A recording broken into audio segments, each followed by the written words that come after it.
Hello and good morning, everybody. Welcome to Harry and David Field in beautiful Medford, Oregon, as today we get ready to bring you Roseburg High School baseball here on The Score. The Roseburg Indians are back into conference play starting today and for the stretch run of the season. And today they take on the South Medford Panthers for Game 1 of 2 coming up here in just a few moments.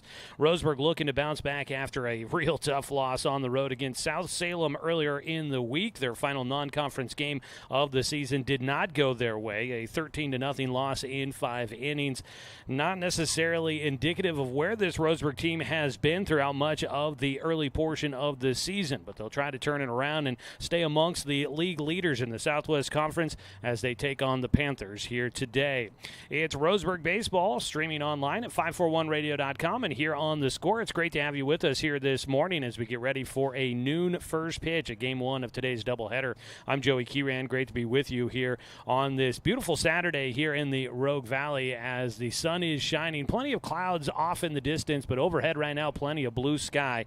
Temperatures are moderate, very comfortable. Not a lot of wind out there at the moment, and it is a great day for some baseball. It is the Roseburg Disposal pregame show coming at you here as we preview today's matchup between Roseburg and South Medford. The Indians coming in at 6-5 on the season, 2-1 in conference play. On the other side, South Medford 4-4 on the year. They are 1-1 coming off of their first, 1-1 in conference play, coming off of their first win over a conference opponent, a 10-inning victory against Sheldon earlier this week. That was quite the exciting ball game. We are expecting that we might see some fireworks when these two teams meet. It's usually quite the battle between the Indians and the Panthers. We'll continue to break down the matchup as we make our way towards first pitch. When we get back from a quick break here in the pregame, we'll get a chance to talk with assistant coach Tim Sester, who is filling in right now for Coach Troy Thompson, who not with the team, and we do wish him the best and look forward to seeing him back at the ballpark here very soon. We'll talk with Coach Sester when we come back here as we continue on with the Roseburg Disposal pregame show. If you are looking for today's video stream of the broadcast, you can find it on our website, 541radio.com. Head to the Score homepage or check out our YouTube channel. You can find it on 1490 The Score on YouTube. Hit the subscribe button so you can make sure you don't miss any of our Roseburg High School broadcasts coming up the rest of this spring sports season. Our video stream is brought to you by the Cow Creek Tribe. We'll take a 2-minute timeout and come back with Coach Tim Sester here on the Roseburg Disposal pregame show on 541radio.com and on The Score, 92.3 FM and 1490 AM. Hey there, sports fans. Thanks for watching this local sporting event online at 541radio.com. Did you know there's more than one way to watch games online? You can watch games on your laptop or desktop computer, your tablet, or even your smartphone just by going to 541radio.com. But we also use YouTube to stream all of our video broadcasts, which means you could be watching this game on your big screen TV with a number of different streaming devices. You can stream our live YouTube broadcast through your PlayStation or Xbox gaming device, or through streaming devices like Google Chromecast, Apple TV, or Roku. There's plenty of ways to follow this live local sporting event. Plus, you can find past events archived on 1490 The Score's YouTube channel.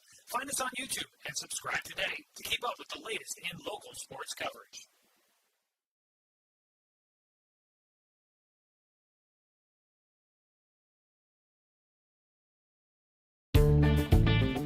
For over 100 years, Douglas County Farmers Co-op has been serving the needs of farmers, ranchers, and homeowners throughout Southern Oregon. Here, everyone is welcome. When you shop with us, you can expect good people, good products, and good advice. No membership needed. Just bring yourself, and we'll provide the expertise and products you need to tackle your next project. Douglas County Farmers Co-op, where everyone is welcome to shop. When the first Cascade branch opened in 1948, things were a lot different here. The fact they're still here says a lot about the way they do business. Staying in business for 75 years requires the cooperation of generations. It's the desire to learn and grow with your community. My account number is only 5 digits long. What that tells me is that this is a local credit union. Cascade Community Credit Union would like to thank you for 75 years of growth and support here in Douglas County. Back here with more of our Roseburg Disposal pregame show. You can let them make the run to the dump for you. Give them a call at 673-7122 down in Medford for a league doubleheader today as we get into the heart of the Southwest Conference schedule. Today, the Roseburg Indians taking on the South Medford Panthers, and joining us is Coach Tim Sester for the Roseburg Indians. Coach, well, last time we got a chance to talk was before the final non-conference game up in Salem, and we knew we were going up against a good team, and you guys would really be tested, and boy, did they have a strong game up there. Not to beleaguer the point up there too much, but how do you feel like the team kind of responded to a game where they got challenged and they kind of got their rear ends handed to them? Rough day. Good club, and we didn't show up, and when you don't show up, and it doesn't matter who you're playing, but kind of magnifies when obviously they're a great club. So we kind of got what we got, and a few good days of practice. We're excited to get back on the field today. You know, it's a lot of times, you know, it's how do you react to moments like that? How do you react to a moment where you guys just don't have it? Did you see maybe a renewed buy-in, a renewed vigor of the team at practice that these guys kind of took to heart what happened up there? Yeah, again, we had a good few days here. We had some pretty good conversations, and we should see some kids that hopefully are excited to get back on the field today to prove some things. Yeah, and this is the time to do it. Now we get into conference play, and you know, I know you guys throughout the season, it's always a focus on you guys, but I know as coaches you guys have an eye as to kind of what's been going on as we get ready for kind of the heart of conference play. What have you been kind of seeing out of the Southwest Conference? What do you feel like is kind of shaping up? You know, there's been some interesting scores and all those things. I think it kind of sums up that you need to show up every day, and we take care of ourselves. The rest is what it is. You know, we're going to get some good pitching from our guys, but what are we going to do behind them? We got to be clean, and we got to put the bat on the ball today and put some pressure on South Medford. So, you mentioned defense a little bit there, and I know that through the last number of years, we've seen a lot of really solid defense out of this club, and it's been kind of kicking the ball around a little bit lately. How much of a focus has been put on that? I'd say a lot of focus. You know, when we got a guy out there on the mound doing everything he can do, you know, it shouldn't have to be as much worry behind you, and you know that's been a struggle, and we got to clean that up again and focus on us today and get out of the way of ourselves and just go play baseball. Yeah. You know, and how much of it do you feel like is really falling on a mentality point of view, and the fact that, you know, these guys are capable of playing a good defense. We've seen that out of them, but whether it's confidence, whether it's staying focused, how much of that is, you know, the mental side of this game? Yeah, obviously things start going downhill, right? Things get contagious a little bit. So any opportunity to get back on the field, to get out of the practice mode and just put all the stuff we worked in practice, right? And these guys have done that the last few days, and eager to get this game going and hopefully play some clean baseball. Today is, this week is kind of what we fall into our routine of a Tuesday and then double on Saturday. We saw it earlier in the week, but it's been a little earlier in the season. But, you know, how do you feel like kind of that schedule sets up for you guys to kind of get into a rhythm now? Yeah, it's nice to know Tuesday, Saturday what we're doing. We preach a lot on how big these games are and how tough it is to get through Saturday. It's a long day. We're the only league that has to do it, and the tougher team in our mind are going to win those games. So we're going to find out again what we're made of today, and against another quality opponent. And again, we got to focus, take care of ourselves, and one pitch at a time today. And obviously we're thinking of Coach Thompson at home and wish he was with us, and hopefully we can play some clean baseball for him. Well, hopefully he's getting a chance to tune in and follow the action. I got a good feeling he probably is, and hopefully we'll put on a good show for him here today. Coach Tim Sester joining us. Coach, thanks so much for the time. Thanks, Joe. As we get ready for first pitch, we are just a couple of moments away. Teams are getting ready to head towards home plate for the exchanging of the lineup cards, and that means it's just about time to play ball. We'll go ahead and get our final 2-minute break in, and when we come back, we'll take a look at your starting lineups for both Roseburg and South Medford here on 541radio.com and on the Score, 92.3 FM and 1490 AM.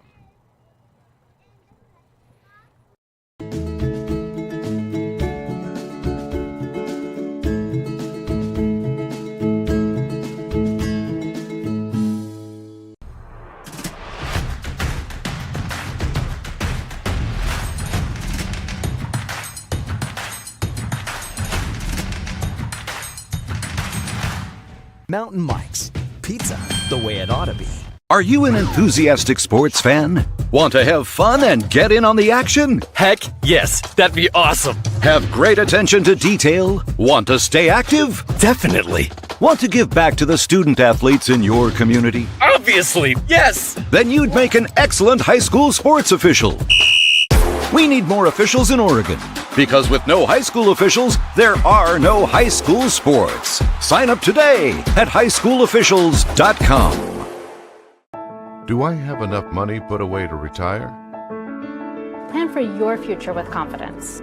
At Palm Wealth Management, we'll help you see a clear path to financial peace of mind. Call Palm Wealth Management today. Brook Communications radio stations have joined forces with the News Review and Lotus Web Services, announcing the Lotus Media Group, a multimedia enterprise. Web, broadcast, print. Make it happen with LotusMediaGroupLLC.com. Find everything you need to enjoy the outdoors, at home or on the road, at Douglas County Farmers Co-op.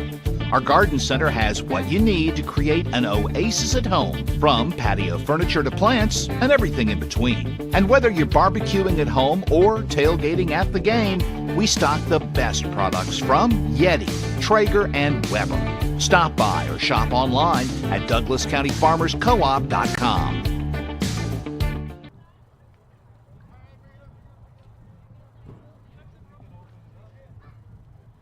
Blue skies overhead here at Harry and David Field as we get ready for first pitch of today's ball game. And the lineups have been exchanged here in Medford, looking at 49 degrees, expecting to hit somewhere in the low 50s for our high temperature today. It does look like we'll stay dry until maybe late tonight. They might, later tonight, around the 8 o'clock hour, they might see a few raindrops come down here in the Rogue Valley.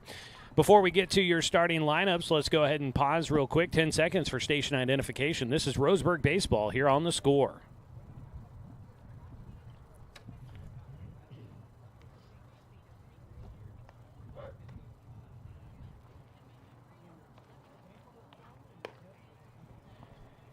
Roseburg coming in at 6-5 on the season, 2-1 in Southwest Conference play. Head coach Troy Thompson, of course, as we mentioned previously, not with the team today, but he is in his 22nd year leading the program.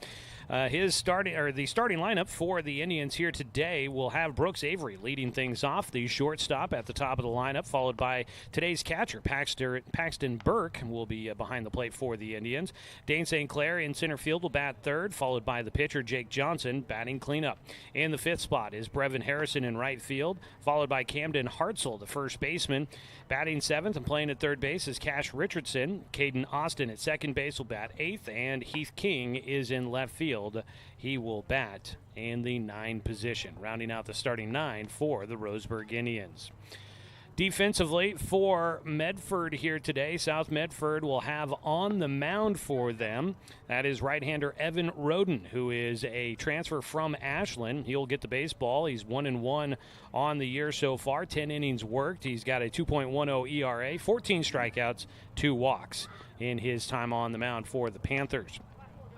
Behind the plate is Caleb Long catching for the Panthers here today. Defensively around the diamond at first base, you're looking at Tristan Malari. At second base, Keegan Painter. On the left side of the diamond, Grady McQuillan at third and Brad Love at short. In the outfield from left to right, Gannon Jones, Owen Levens, and Cooper Mitchell. They are your outfielders today for the Panthers. South Medford in the white jerseys, blue numbers on the front and the back, blue sleeves underneath, blue stirrup socks, and the two-tone caps with the black dome and then the blue bill for the Panthers. Roseburg in orange today. The Indians are going to be wearing the road orange tops, black numbers on the back, the gray trousers for Roseburg here today. Leading things off, Brooks Avery for Roseburg. As we get ready, we are underway as the first pitch in, high and away. Ball 1 to start things off for Brooks Avery, the senior shortstop. Roseburg, of course, looking to bounce back after that tough loss to South Salem. High and inside from Roden, and he's got a 2-0 count against the leadoff man. Roseburg, unfortunately, did not get a hit against South Salem in a 5-inning contest there at Gilmore Field on Tuesday. sweeping curveball will drop in for a called strike. A 2-1 count for Avery.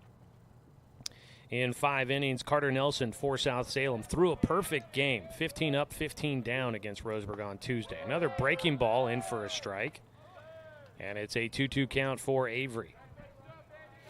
So Roseburg obviously did not have it on Tuesday. They're looking to turn things around. The 2-2 pitch has popped up. Might be playable, foul territory. A lot of room, but not enough. That ball over the netting into the grassy berm down the right field side here at Harry and David Field, home of the Medford Rogues in the summer. Also, you get some Legion baseball here during the summer as well. A fantastic ballpark here in Medford. Gets a lot of use, kind of like back at Champion Car Wash Field in Roseburg. Breaking ball ends up low to fill the count up for Brooks Avery. 3 balls, 2 strikes here in the first inning, first at bat. Avery trying to find a way on to get something started. The 3-2 bounces in low for ball 4, and that is a leadoff walk for the Indians. First base runner in a ball game for Roseburg. I kept thinking, okay, I need to write down some stats from that game on Tuesday for the batters for Roseburg, and then kept remembering there weren't any, unfortunately. South Salem scored in every inning in that one. Defense did commit 4 errors. The Roseburg pitchers did have 7 strikeouts against a very talented South Salem lineup, so we'll see if Roseburg can kind of add the defense and hitting part to their game. Our pitchers didn't necessarily fare too bad against a good team. It just kind of all snowballed on everybody back on Tuesday. Up to bat, the lefty Paxton Burke will be behind the plate. Pickoff throw to first base, not in time. Out at first base in the actual dirt out there for Brooks Avery. Spun his wheels a little bit. We know he likes to run, and he's got a big lead out there this time. He's not going anywhere, and the pitch inside to Burke. A 2-0 count for the catcher. Avery had a big lead out there, but I think really trying to get into the head of Evan Roden on the mound. Big right-hander out there. Pickoff throw to first. Ooh, another close one. Couple of quick tags by Tristan Malari at first base. Meanwhile, at the plate, it's Paxton Burke with a 2-0 count. Throw down to second base as Avery gets the jump and the steal. For Brooks Avery, I believe that is stolen base number 13 on the year. He obviously is very eager to try and swipe bags. He puts himself in scoring position. A 3-0 count at the plate for Burke with a man in scoring position. 13th stolen base, team leader in that category for Avery. Inside, ball 4. That's back-to-back walks to lead off the ball game here for Evan Roden, who had only issued 2 walks in 10 innings previously. Burke gets on at first. Avery still at second after the stolen base. And that's going to prompt a trip out to the mound for the catcher, Caleb Long. He trots out there up the newly installed pathway from home to the mound. Wasn't there in previous seasons here at Harry and David Field, but they decided to cut that through the grass. It is natural surface here. You've got actual grass, real nice. I was down on the field earlier, real nice and lush right now. Looking very good here this time of year. Field very dry, too, with some rain earlier in the week. Squaring to bunt, Dane St. Clair takes outside for ball 1 and heading for third. Nobody was covering third base, and wisely taking third goes Brooks Avery. A 1-0 count for Dane St. Clair, and Avery steals third. Third baseman Grady McQuillan came in to cover on the possible bunt. And the shortstop, Brad Love, did not back up and cover third close enough. It was a foot race, and there was no throw from Long. Now taking off from first. The throw is going to go all the way through. And safe at second base. The throw looked like it might have gotten there ahead of Paxton Burke, but the tag did not get to him in time. Stolen base for Burke puts him into scoring position. I believe a 1-1 count might be the call here for St. Clair. He's got 2 in scoring position. He does take a strike.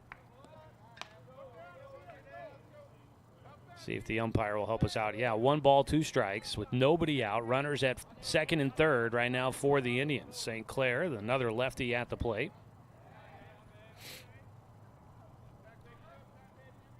Dane looking to try and get Roseburg a run here in the first, put some pressure early on against South Medford.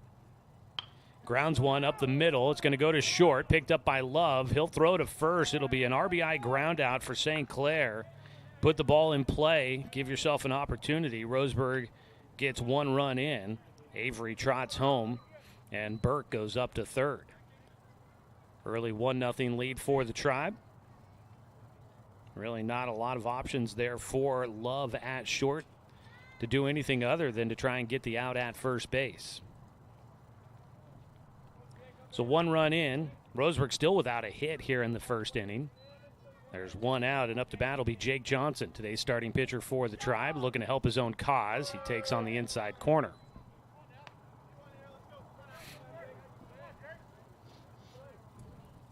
Jake Johnson with a lead to work with when he gets out there on the mound. Now trying to make it a little bit more. Grounds 1 towards short. Could be another run coming in. Burke will score. Out at first is Johnson, but a couple of ground outs to shortstop drive in a couple of runs here in the first inning.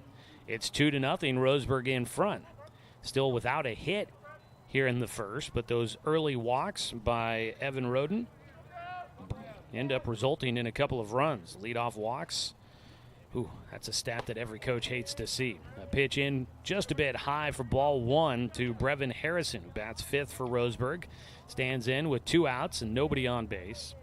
Roden working out of his windup, the big righty, slices one, but low with his breaking ball. Count goes to 2-0 for Harrison.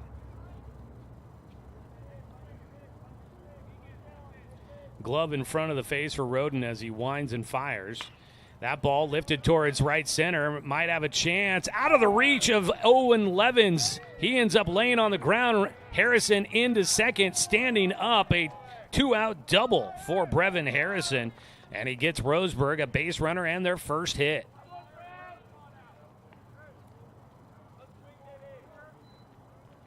With 2 outs, Brevin Harrison coming up with a soft fly ball out towards right center. Hit well enough to stay out of the reach of Levins in center field. Breaking ball misses inside to Camden Hartzell. First hit of the game for the Tribe. Harrison takes his lead at second base. The 1-0 pitch fouled away by Hartzell. Out there in center, Levins didn't commit to trying to maybe dive or slide for that one, but it was his glove side, and he had the glove reaching out there, but just could not get there in time. It was about a step and a half outside of his reach. Got out in front of him. He was leaning forward to get to it, ended up face first on the ground, backing him up. Right fielder Cooper Mitchell bobbled it a bit. That didn't allow anything extra. It was going to be a double either way for Harrison. Popped up here for Hartzell. Behind home, a lot of room to play back there. Caleb Long doesn't even toss away the mask as he makes the grab to retire the side. Roseburg gets 1 hit here in the first, but a couple of walks pay off. They get 2 runs, the 1 hit, no errors, and 1 man left on base. Bottom of the first, we'll take a look at the starting batting lineup for the Panthers when we come back on 541radio.com and on the Score, 92.3 FM and 1490 AM. Hey there, sports fans. Thanks for watching this local sporting event online at 541radio.com. Did you know there's more than one way to watch games online? You can watch games on your laptop or desktop computer, your tablet, or even your smartphone just by going to 541radio.com. But we also use YouTube to stream all of our video broadcasts, which means you could be watching this game on your big screen TV with a number of different streaming devices. You can stream our live YouTube broadcast through your PlayStation or Xbox gaming device, or through streaming devices like Google Chromecast, Apple TV, or Roku. There's plenty of ways to follow this live local sporting event. Plus, you can find past events archived on 1490 The Score's YouTube channel. Find us on YouTube and subscribe today to keep up with the latest in local sports coverage.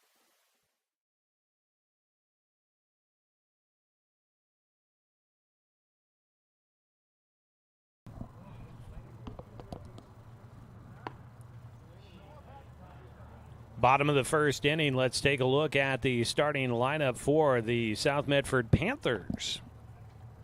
Leading things off for head coach Josh Moody and the Panthers, Owen Levins, the center fielder, will lead things off, followed by Caleb Long, the catcher. Tristan Malari at first base hits third, followed by right fielder Cooper Mitchell.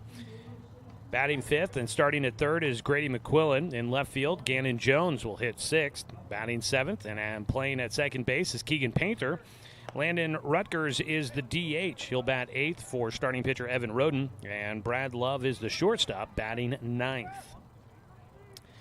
They will face off against Jake Johnson on the mound, the junior for Roseburg, a 2-2 record so far this year through 21 innings worked. Jake has a 1.67 ERA, 18 strikeouts, 9 walks, and his first pitch is swung on and fouled away for strike one. As we are underway, Owen Levins at the plate with center fielder in the top spot in the order.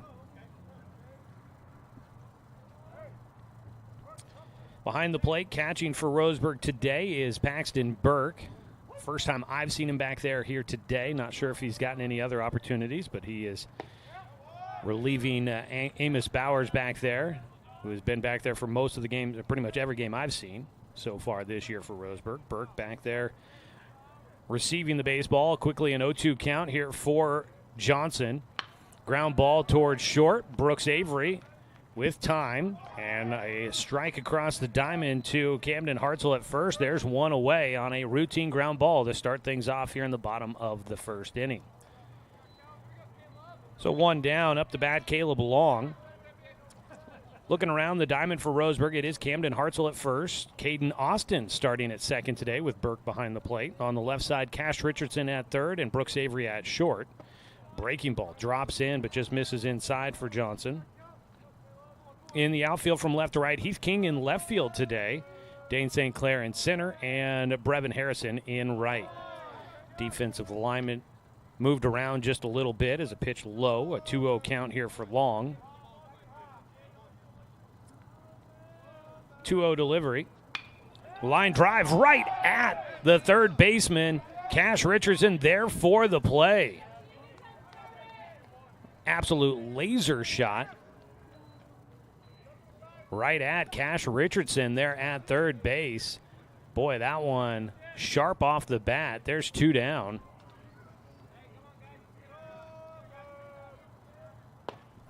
First pitch in for a strike against Tristan Malari. Long with the line out to third was the second out. Low, a 1-1 count. Malari bats left-handed. Starting at first base. I got a feeling we might see him on the mound at some point today. He grounds one right side. Caden Austin gets a nice couple of hops, and it's a quick 1-2-3 first inning for the Indians defensively. They protect their 2-0 lead as South Medford, no runs, no hits, no errors, and nobody left on base. It's a 2-0 ball game as we go to the top of the second inning here on 541radio.com and on the Score, 92.3 FM and 1490 AM. Copy that. To us, pizza the way it ought to be isn't just our slogan. It's our promise and our passion to give you the best dining experience and the best tasting pizza you expect. For over 40 years, we've been making pizza the way it ought to be. Handmade with the freshest and finest ingredients. Our dough is made fresh daily, and we use 100% whole milk mozzarella cheese and toppings edge to edge. There's pizza, and then there's Mountain Mike's Pizza. Pizza the way it ought to be. My wife and I moved to Oregon to raise a family, set our roots, and to have a lot of fun outdoors. We quickly realized that we needed a truck or a rig for the projects that we were doing in the backyard. When we were looking to find a place to finance our truck, we asked our patients, and everyone recommended Cascade Community Credit Union. It was so easy to work with Cascade. Everything was done via email, phone, and we didn't even need to go in. I can't wait to finish up the projects in the backyard, go on more adventures in our truck with our boys, and I look forward to working with Cascade again in the future.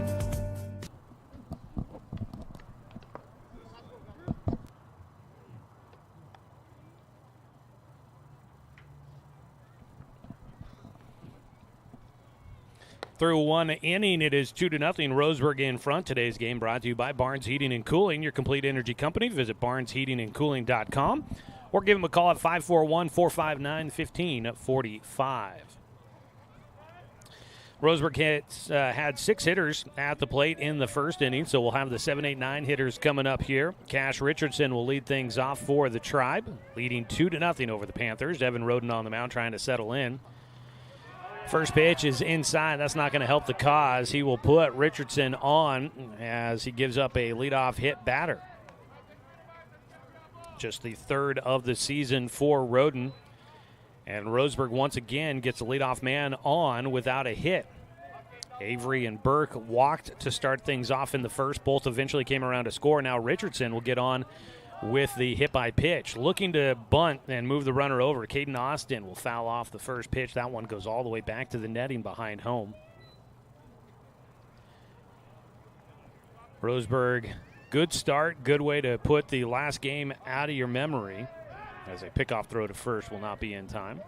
Not a big lead out there by Richardson at the time. Cash Richardson does have a couple of stolen bases. A pickoff throw to first, not going to be there.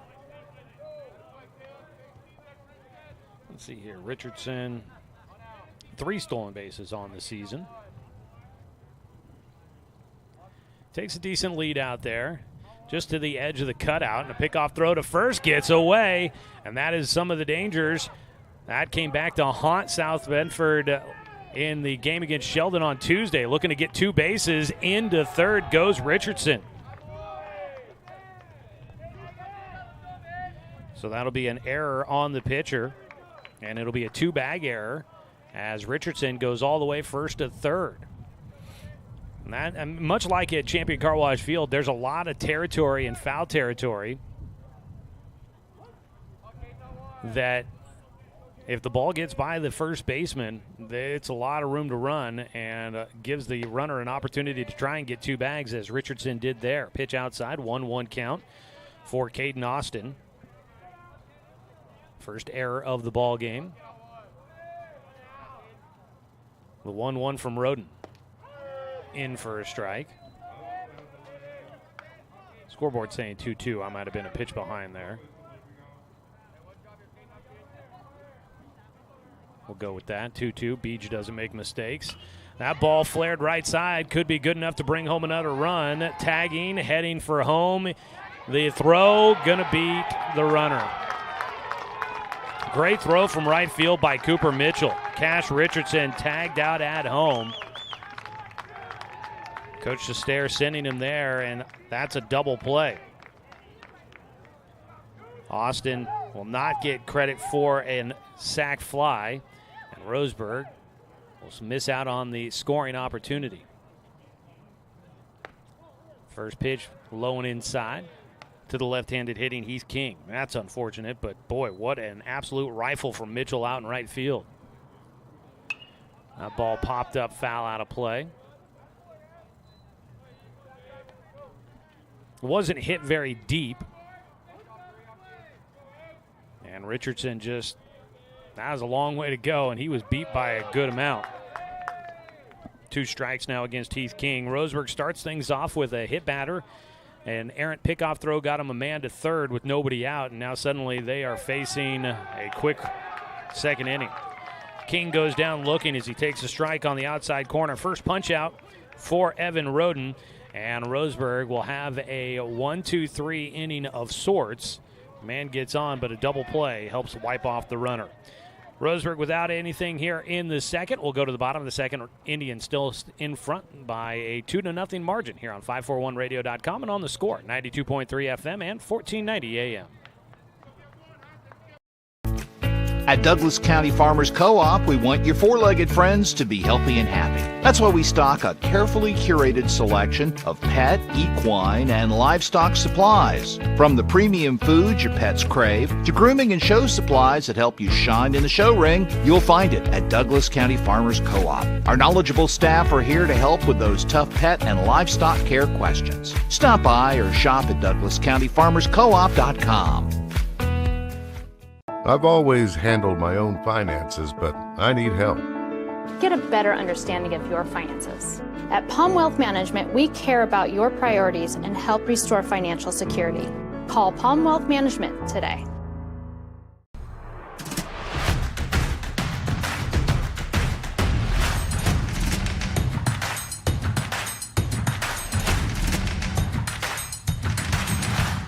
Mountain Mike's, pizza the way it ought to be. Bottom of the second inning, 2-0 lead for Roseburg. It'll be the 4, 5, 6 hitters coming up for the Panthers. That means Cooper Mitchell, who just had the big play defensively, will lead things off. And the first pitch, he goes right after it, swings and misses for strike one. Today's ball game brought to you by Dr. Alanson Randall, Family and Cosmetic Dentistry. Visit drrandall.com or give him a call at 541-378-6694. Pop fly. Fighting the sun, left side. Catch made by Richardson. Boy, he had a battle on his hands for that one. I was listening to some Cubs baseball yesterday, Chicago Cubs baseball, and out at Wrigley Field, they had some issues with the sun, and Major League Baseball guys unable to find what should have been some routine pop flies on the infield. Here at Harry and David Field today, not big leaguers, but instead varsity high school baseball, and Cash Richardson able to make that play there at third base. Strike taken by Grady McQuillan. He finds himself in an 0-2 hole to start things here quickly in his first at-bat as Jake Johnson continues to pepper the strike zone. Is 0-2. Grounder foul down the third base side. Sun can be so difficult, and it doesn't have to necessarily always be a bright, shiny day right now. Clouds starting to roll in, making it a bit of an overcast day, but those clouds reflect the sun and make it difficult. There's another ground ball fouled third base side. McQuillan battling out of the 5 spot here. The third baseman looking to try and find a way on base. 2-0 lead, Roseburg in front, bottom of the second. Ground ball, third base side's gonna get through. Into left field. And Grady McQuillan down 0-2 in the at-bat. Pulled a couple foul. Finally squeaks one through on the left side. That ball out of the reach of Brooks Avery. And it goes off the lip into the outfield where Heath King is there to get it. 1 on, 1 away here in the second inning. Gannon Jones will bat. He fouls off the first pitch. First base hit of the day for the Panthers. First base runner as well. Jake Johnson had retired the first 4 batters for South Medford. Indians leading 2-0 here in the second. At first base, McQuillan, not a huge lead as the pitch goes outside, 1-1 for Jones, the left fielder. But yeah, these clouds, they can definitely cause plenty of problems reflecting the sun, and a white cloud and a white baseball, it can get lost in there very easily. So impressed with that play on that first out of the ball game, or here of this second inning for Roseburg defensively. Cash Richardson able to fight off that sun and stay with the baseball. 2-1 pitch, misses high and inside. Count goes to 3-1 for Jake against Gannon Jones. Hitters count here with a man at first and 1 out. And it misses high and away. Ball 4. First walk of the game issued by Johnson. Runners at first and second. 1 away. And that brings up Keegan Painter, the second baseman. 4th hitter to the plate here in the second.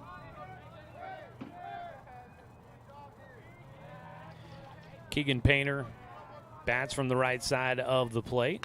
He gets around on the first pitch, sends it to left field. It'll drop in for a base hit.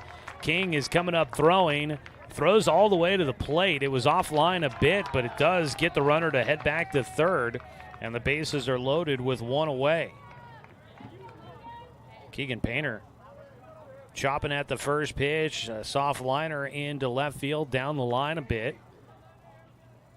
And a nice job by King out there in left field to get that ball back in quickly.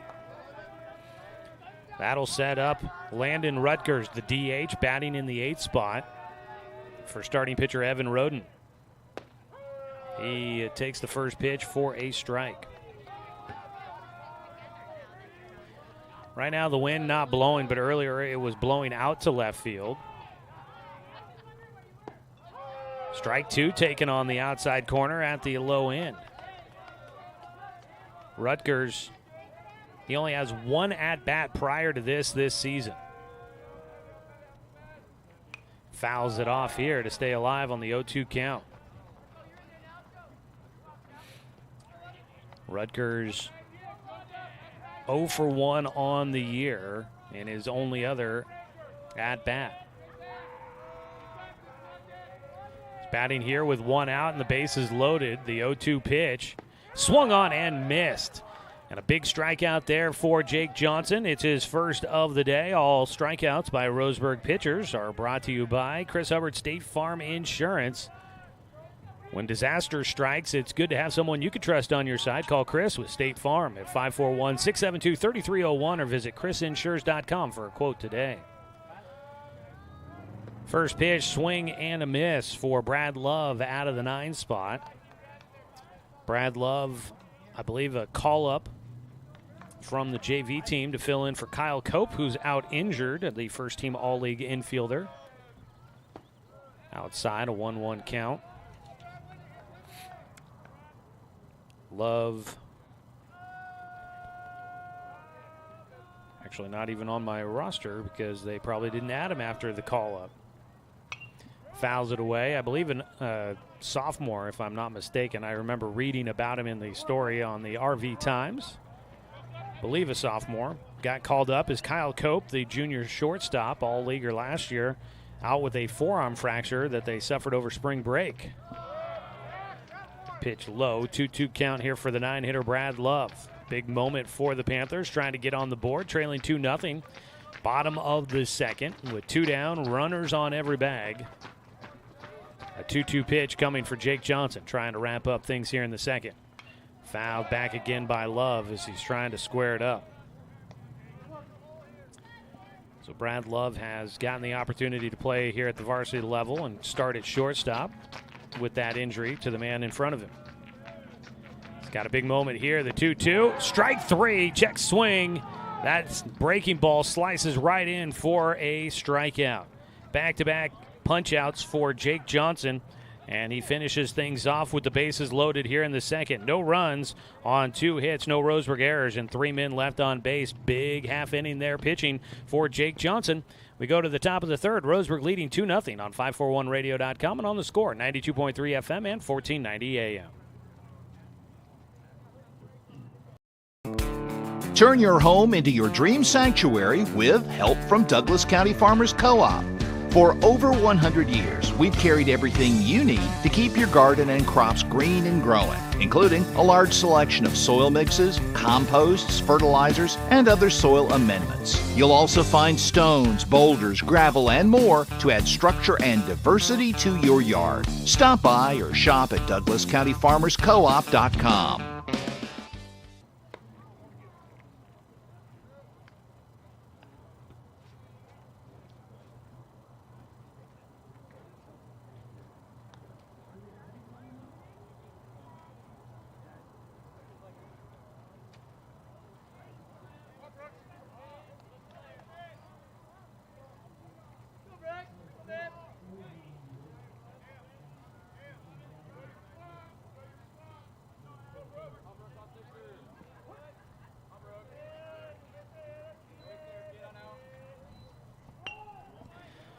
First pitch swinging here in the third inning. It is Brooks Avery at the plate trying to lay down a bunt down the first base side. It goes foul as he will start off with strike 1. Roseburg leads 2-0, beginning the third inning of game 1 of our doubleheader. Roseburg in front by a couple of runs after the first inning. Sweeping breaking ball from Evan Roden on the mound. The right-hander misses outside, and he finds himself with a 1-1 count.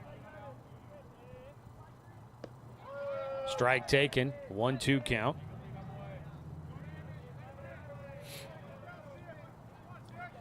Roseburg looking to try and go to 3-1 in conference play with game one here. Pitch outside, 2-2 for Avery.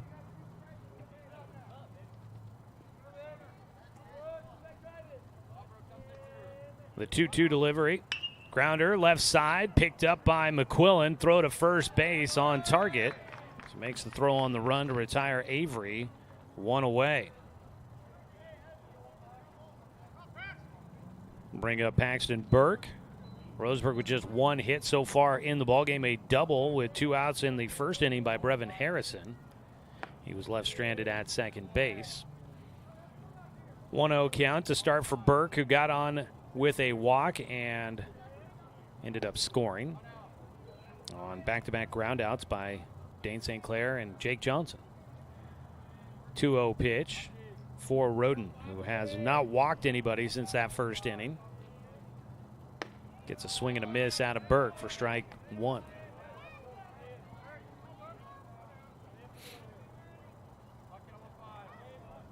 The 2-1 delivery here by the big righty. Popped him up on the infield. Roden called off by McQuillan. The third baseman makes the grab. 2 away. Roden has seemed to settle in, and that punch out to finish things off in the second inning after a big defensive play helped him out to get a double play earlier. Then he definitely seems to be finding some positive momentum. Hits the outside corner to the lefty Dane St. Clair with a backdoor breaking ball. Starts off with the strike out in front of the hitter. Misses inside with the fastball.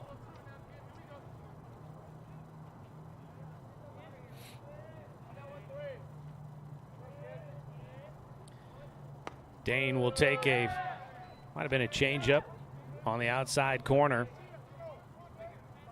That one just right at the glove there for Roden, and he gets the 1-2 count. St. Clair goes down swinging. A clean frame there for Evan Roden. A 1-2-3 inning. He gets his second strikeout, and Roseburg unable to add to a 2-0 lead. They are in front as we go to the bottom of the third. No runs, no hits, no errors, and nobody left on. South Medford coming up to bat, looking to try and get on the board here on 541radio.com and on the score, 92.3 FM and 1490 AM. Remember the good old days when you didn't have to make an appointment or wait in line for an hour just to talk to your teller, when businesses were local and gave back to the community. At Cascade Community Credit Union, there are some things will never change. We're the only credit union or bank headquartered in Douglas County, and making our members a priority has always been our priority. For easy and simplified banking, visit CCCU. No appointment, just come on in.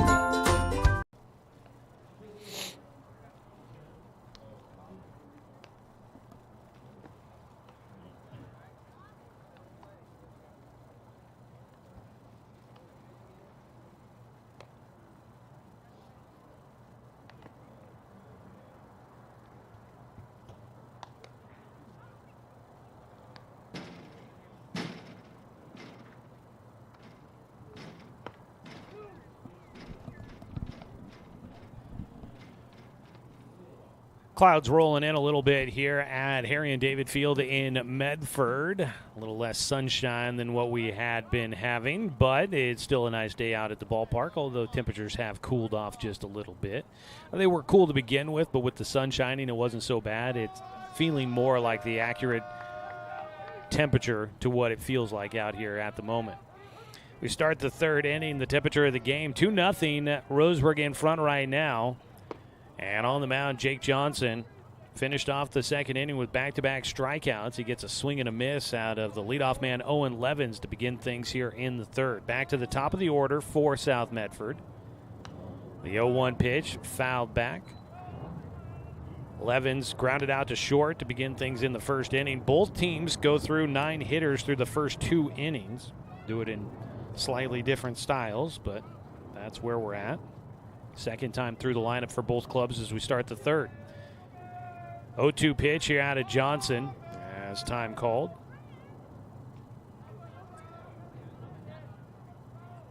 The 0-2 delivery. Popped up right side. Not very deep, having to come in a long way. A diving attempt, and he can't come up with it. Running for second, the throw. Not going to be there in time. Tag applied by Avery, but he could not get it down in time. A long run for Brevin Harrison in right field. And he made a sliding attempt to get there, but trapped it underneath him. And he was kind of slow to get back up and running the whole way. Owen Levens did not break stride. He'll get credit for a double in that one on a bloop fly ball to right field. That'll be the third hit of the ball game for South Medford. A man in scoring position with nobody out. We'll see what they plan to do here. Pitch low for ball one to Caleb Long. Long robbed on his first at-bat with a line drive laser right at Cash Richardson at third base. The 1-0 pitch in for a strike. South Medford coming off of an 8-7 win in 10 innings against the Sheldon Irish on Tuesday for their first conference win. They're 1-1. Squaring to bunt, it's popped foul. Lands in foul territory, third base side for strike two. South Medford led 7-0 through 3 innings in that one, but Sheldon slowly worked their way back in, tied it up 7-7 in the top of the 7th. South Medford did not have a hit from the 3rd inning through the 8th inning in that game. As the 1-2 pitch just outside. But South Medford able to win it in the bottom of the 10th. It was Caleb Long who had the game-winning single. He's at the plate right now. He fouls off a pitch. Stays alive with the 2-2 count. Long went 2 for 4 on Tuesday with 2 RBI. He drove in Brad Love to win the game there in the 10th. 2-2 pitch, high and away from Johnson.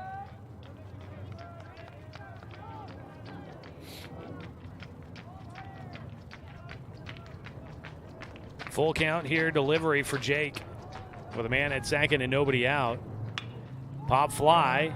Center field not very deep again, charging in. Dane St. Clair is going to be there to make the catch, and that is definitely not deep enough to allow Owen Levens to think about trying to advance. So far, South Medford has not been able to square things up against Jake too well. We've had a couple of balls just kind of out into the shallow outfield grass that have been long runs. That grass, it's natural grass, it's a little longer. Maybe a little tough for these guys to get up and going a little bit out there in the outfield to track these balls down.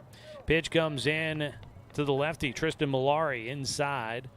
A 1-0 count to start things off here with 1 out and a man at second base.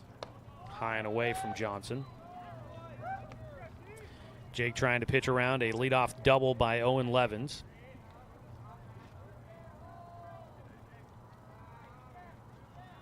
The 2-0 pitch. Over the plate, but up around the letters, elevated. And it's a 3-0 count to the 3-hitter. Cooper Mitchell, the right fielder, waits on deck. The cleanup batter.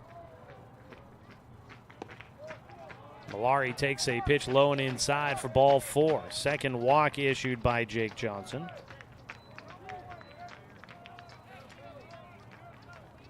So you've got runners at first and second. Jake pitched out of a bases loaded jam in the second inning. He finds himself with runners at first and second and 1 out here.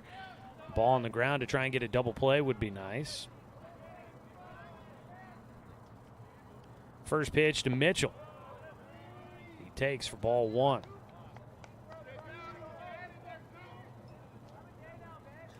Two 2-0 lead for Roseburg. We're in the bottom of the 3rd, and Medford is threatening. Ooh. Breaking ball inside. The hitter thought it was going to be a strike. Or at least it looked as if Mitchell thought about maybe swinging at it.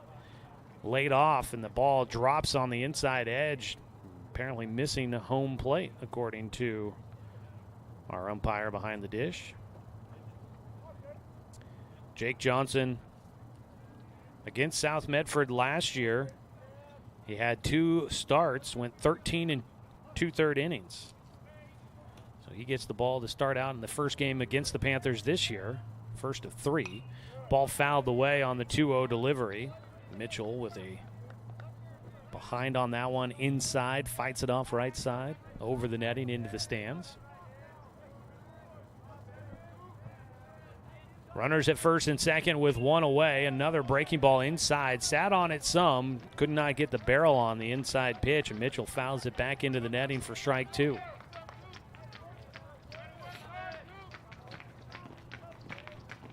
Cooper Mitchell. Check swing. Couldn't get the bat back in time. It goes off the barrel and it back into the backstop once again. A 2-2 count. Mitchell last year against Roseburg in 3 games. Roseburg went 2-1 against South Medford last year. Mitchell was 3 for 9 with an RBI and a strikeout last year. He's got a 2-2 pitch here. Slaps it first base. Double play for Camden Hartzell. Line drive. He steps on the bag and finishes things here in the third. Quite the way to finish things off here in the third inning for Roseburg defensively. Mitchell lines to Hartzell at first. Steps on the bag to double off Malari, and that'll end it. Roseburg still leading 2-0 for South. No runs on 1 hit. There were no Roseburg errors and 1 man left on base. We'll go to the top of the 4th inning. Roseburg in front 2-0 on 541radio.com and on the Score 92.3 FM and 1490 AM.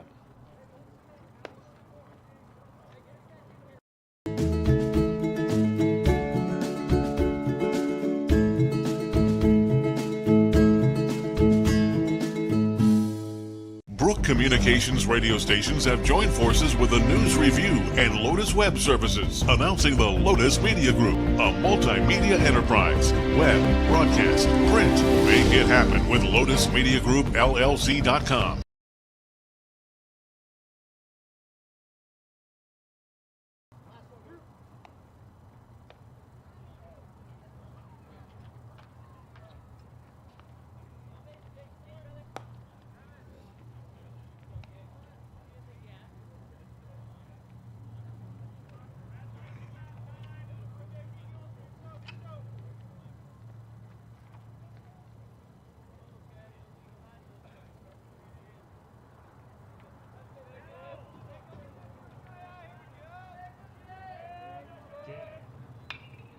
Jake Johnson leads things off for Roseburg here in the 4th inning. First pitch slapped foul down the left field side.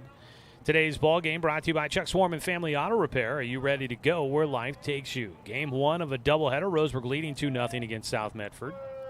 Ooh. That pitch looked low and inside to me from up here. Not nearly as nice as the pitch that wasn't called a strike against for Jake. But see, that pitch right there looked like about where Jake's pitch in the bottom of the third looked. That wasn't called for a strike, and it wasn't called for him there. 1-2 count against Jake. We'll get out of the weeds here. Jake goes swinging.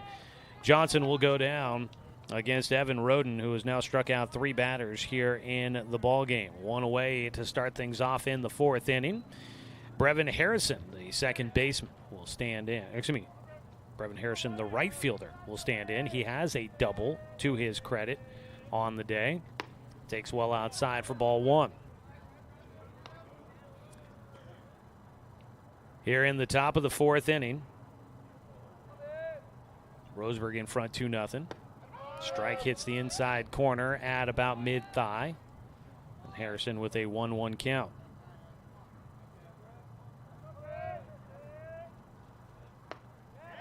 Swing and a miss. Strike 2.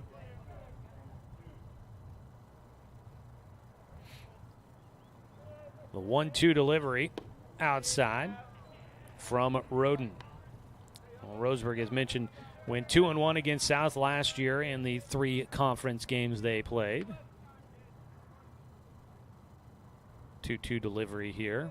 But South Medford last year finished second in the conference. Inside on the 2-2 pitch. Not a bad spot to try and see if he can get the hitter to chase or get a call from the umpire. Roden will have the 3-2 delivery now for Harrison. That one misses inside again. Tried to attack right at the knees and misses. Issues the walk. 3rd walk in the game for Evan Roden. It's the first time he has walked a batter since the 1st inning. 1 on, 1 away. It brings up Camden Hartzell, who flew out to the catcher in foul territory behind home to finish things in the first inning. He'll take high and away from Roden. Last year, South Medford making it to the second round of the state playoffs, where they lost 2-1 at Mountainside. They graduated 7 seniors off that club a year ago. Breaking ball drops in inside corner. 1-1 count here for Hartzell. Graduated 7 seniors. 4 of them were all-conference selections, but they do return 3 all-conference players from a year ago. Ball fouled away. Strike 2 for Hartzell. Although, unfortunately, Kyle Cope, first-team All-Leaguer on the infield last year for South Medford, not in the lineup because of a fractured forearm.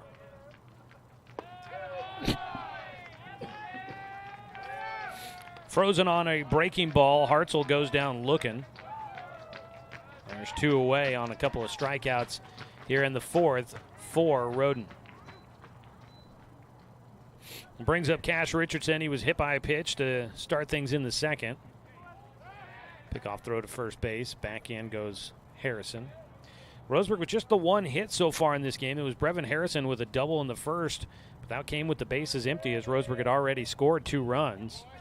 Fouled away by Richardson for strike 1. So the Indians really trying to get something going here against Evan Roden. They at least took advantage of the walks they got in the first inning, but other than that, they've not been able to do a whole lot offensively so far. Breaking ball ends up high and inside.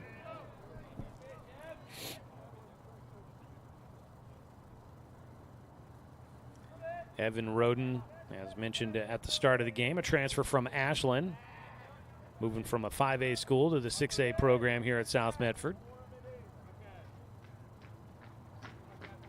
Gets the ball in game 1 of our doubleheader. Another breaking ball from him, misses. A 2-ball, 1-strike count for Cash Richardson. Right now, North Medford is leading things in the Southwest Conference at 2-0. They're the only undefeated team in conference play so far. Ball belted towards center straight away. And Levin's out there, no problem tracking that one into the glove.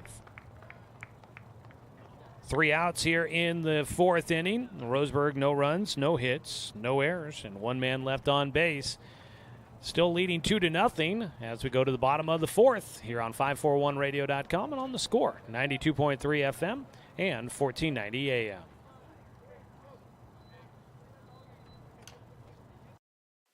Hey there, sports fans. Thanks for watching this local sporting event online at 541radio.com. Did you know there's more than one way to watch games online? You can watch games on your laptop or desktop computer, your tablet, or even your smartphone just by going to 541radio.com. But we also use YouTube to stream all of our video broadcasts, which means you could be watching this game on your big screen TV with a number of different streaming devices. You can stream our live YouTube broadcast through your PlayStation or Xbox gaming device, or through streaming devices like Google Chromecast, Apple TV, or Roku. There's plenty of ways to follow this live local sporting event. Plus, you can find past events archived on 1490 The Score's YouTube channel. Find us on YouTube and subscribe today to keep up with the latest in local sports coverage.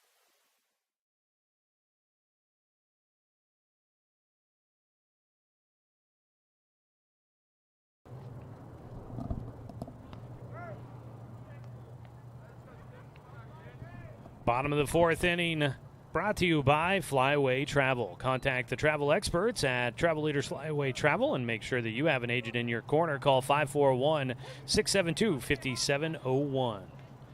Jake Johnson will face Grady McQuillan. And it hit him on the first pitch. Got the elbow pad for a hit batter.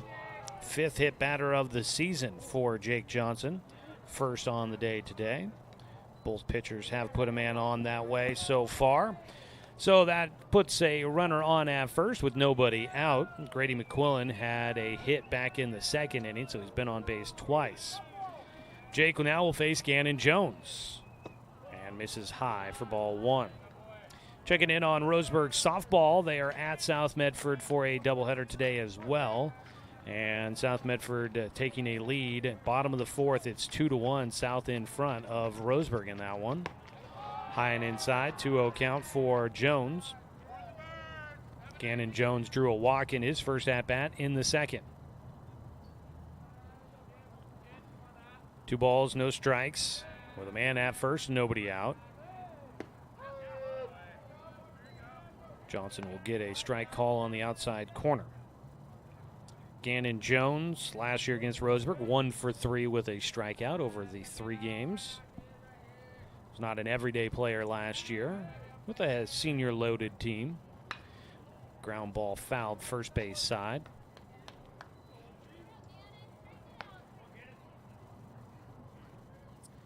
Game 1 of our doubleheader. Game 2 will be tentatively scheduled for around 2 o'clock this afternoon. We'll have coverage of both games for you here on The Score. The pitch, runner going, ground ball gets through on the right side. The hit and run works. Harrison bobbles it in right field. Will send it back in. So the hit and run will get runners at first and second. It went just over the glove of Hartzell at first, out of his reach, and into right field. Gannon Jones battles that one away, and McQuillan was running on the pitch, so he makes his way all the way to third. Chance to try and get on the board here for South as they trail 2-0. Bottom of the fourth inning. Roseburg scored both runs in the first. Keegan Painter will dig in. He had a soft liner to left field for a single in the second inning. Takes high. He chopped at the first pitch he saw the last time he was up. And was able to find his way on base, but he was stranded at first as Jake Johnson was able to work out of a bases-loaded jam in that second inning. Ball gets by, a lot of space behind home. A run will come in to score. And out at second base, a big turn, but decided not to try and keep going. Kind of surprised a little bit there that Gannon Jones didn't take an even more aggressive approach. He'll end up at second base. And coming in to score is Grady McQuillan, and it's a 2-1 ball game. 2-0 count at the plate for Keegan Painter. Game tying run now in scoring position with nobody out.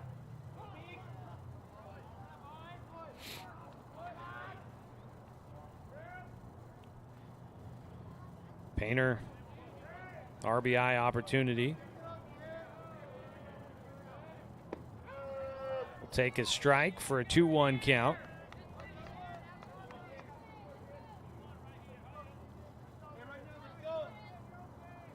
Keegan Painter on the season, 3 hits. He'll take high for a 3-1 count.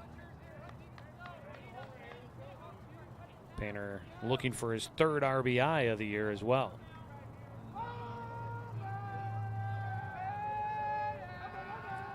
(3-1) delivery. That ball fouled up and out of play. So Painter a full count.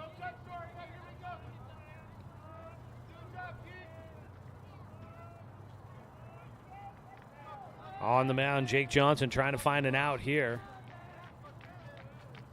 Swing and a miss. Foul tipped into the glove for strike 3. Painter chased that ball. That was probably ball 4. He goes chasing outside the zone. And Jake Johnson will pick up his 3rd strikeout of the game. Strikeouts are brought to you by Chris Hubbard, State Farm Insurance. That's a big one there. First out here in the inning. Landon Rutgers will bat, the DH, 0 for 1 with a strikeout, and he takes the first pitch for strike 1. Rutgers struck out swinging in the second with the bases loaded and just 1 out.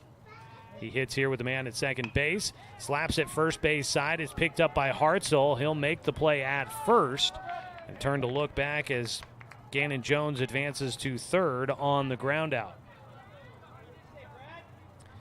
2 away. Game tying run is 90 feet from home. But Brad Love will have to try and do damage with 2 down. He struck out looking in the second. Jake Johnson needs one more to get through this fourth inning with the lead still intact.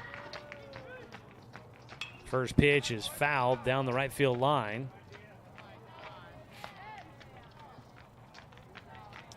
Not seen any activity for either team in the bullpen as of yet. Always be keeping an eye on that. Jake out of his stretch, kicks and fires off speed, and he just can't get the call at the top of the zone.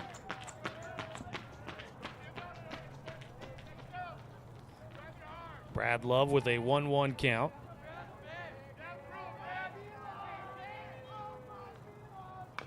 Grounds one. That will be a foul ball, third base side for strike two.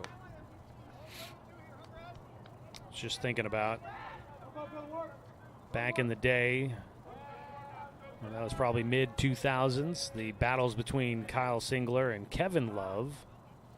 It's a two-strike pitch, grounder up the middle. Austin Fields throws the first in time for the out, and that will finish off the frame.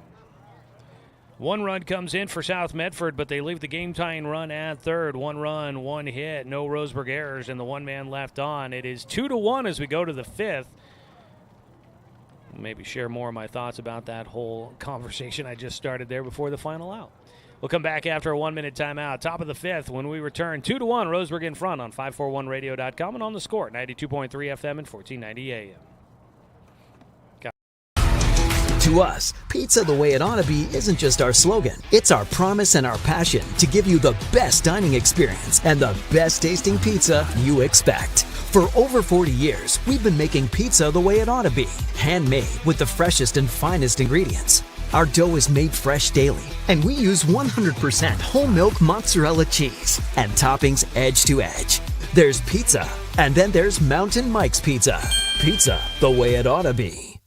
My wife and I moved to Oregon to raise a family, set our roots, and to have a lot of fun outdoors. We quickly realized that we needed a truck or a rig for the projects that we were doing in our backyard. When we were looking to find a place to finance our truck, we asked our patients, and everyone recommended Cascade Community Credit Union. It was so easy to work with Cascade. Everything was done via email, phone, and we didn't even need to go in. I can't wait to finish up the projects in the backyard, go on more adventures in our truck with our boys, and I look forward to working with Cascade again in the future.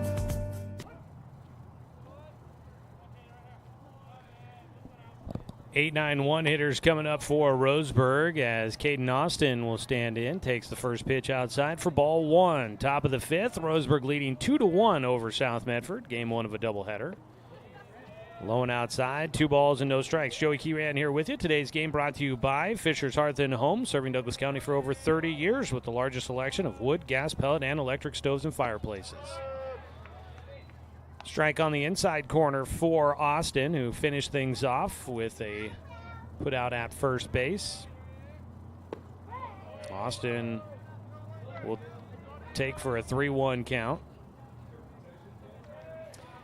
Evan Roden on the mound, gave up 2 runs in the first, but has looked pretty good since. And as I say that, he sends one in behind the hitter. Ducking out of the way, Caden Austin will get the free trip down to first. Let's go ahead and pause 10 seconds for station identification. This is Roseburg Baseball on the score.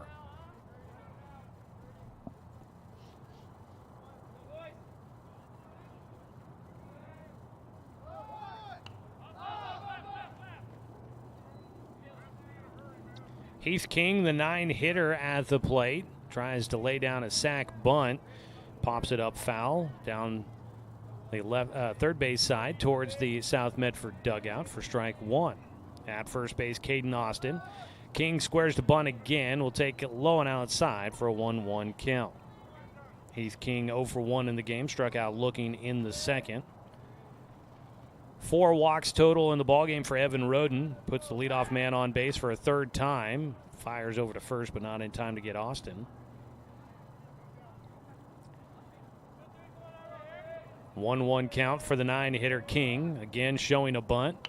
Lays it down, goes right in front of the plate, goes right down the path. Throw to first, not in time. Heath King, a left-handed batter and a speedster, beats it out for an infield single.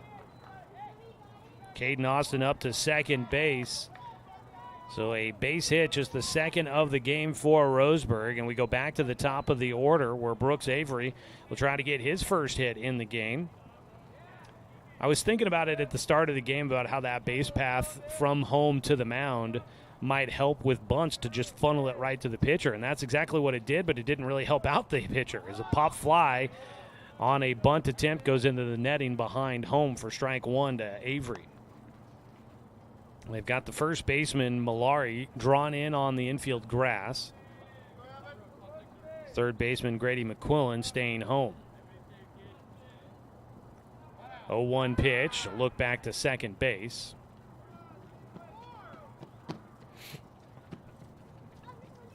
So runners at first and second with nobody out. Roseburg trying to add to a 2-1 lead. Avery will take high as he showed bunt once again. I was thinking, that a bunt, it might just funnel it right there with the grass. It might not go over the lip. It might just go right back to the pitcher. And Roden did that, but he could not get it to first in time. Throw to first base, pull them off. In fact, it gets by, and Roseburg will add a run. They're going to try and add two. The throw from right field, Mitchell sends it in. It goes through the legs of the first baseman and backed up by Malari. That was actually the second baseman at first. 2 runs will score on what was a sac bunt for Brooks Avery. So I think it goes down as a sac bunt. And then he won't get credit for an RBI, but the error will end up moving him all the way to second base. So I think it was the catcher on the throwing error. 2 runs come in. Roseburg's 4-1 advantage here with nobody out and a man at second.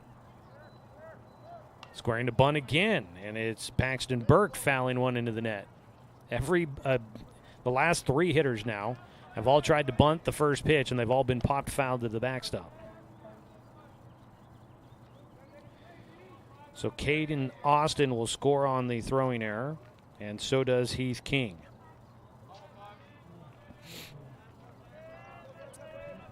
Oh, 1 pitch here for Roden. Instead, he looks to second base, and back in goes Avery.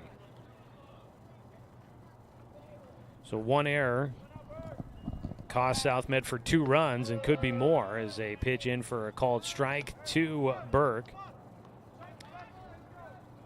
Avery with that sac bunt attempt. Getting on safely because of the error and makes his way all the way to second base because of it. Swing and a miss. Strike 3, and Burke goes down with the punch out. 5th strikeout. Oh, excuse me.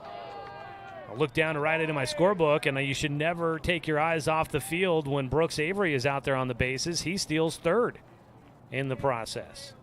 And some arguments there from the field by the Panthers on whether or not Avery got there safely or not, but the call is safe, and Roseburg's got a man at 3rd with 1 away. Swing and a miss by Dane St. Clair on the first pitch to him. 5 strikeouts on the day for Evan Roden. The 0-1 pitch, St. Clair takes high and away. Dane grounded to shortstop his first time up, but drove in a run because of it. Struck out in the 3rd. He's 0 for 2. Swings through for a strike 2. Breaking ball had him twisted up on that one. 2 runs in on 1 hit and 1 error here in the 5th inning for Roseburg. They lead it 4-1. Time called at third base. Brooks Avery with his 3rd stolen base of the game. 90 feet from home, looking for an opportunity to come in and score.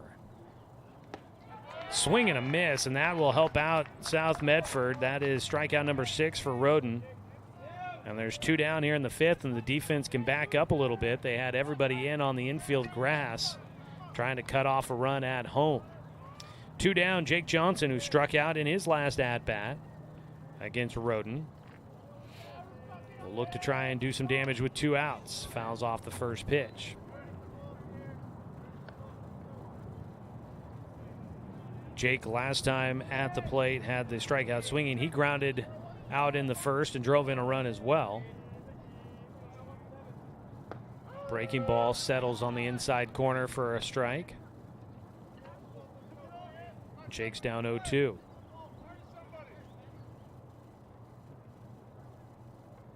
Roden trying to finish it off here. The 0-2 pitch popped right side. It's going to be in foul territory, and it's now going to be out of play and even out of the stadium. It clears everything and gets out. Stays an 0-2 count for Jake. Jake Johnson, we've mentioned 3 games last year against South Medford on what he did on the mound a little bit. At the plate, he was 3 for 7 with 2 RBI. Pops this one straight up.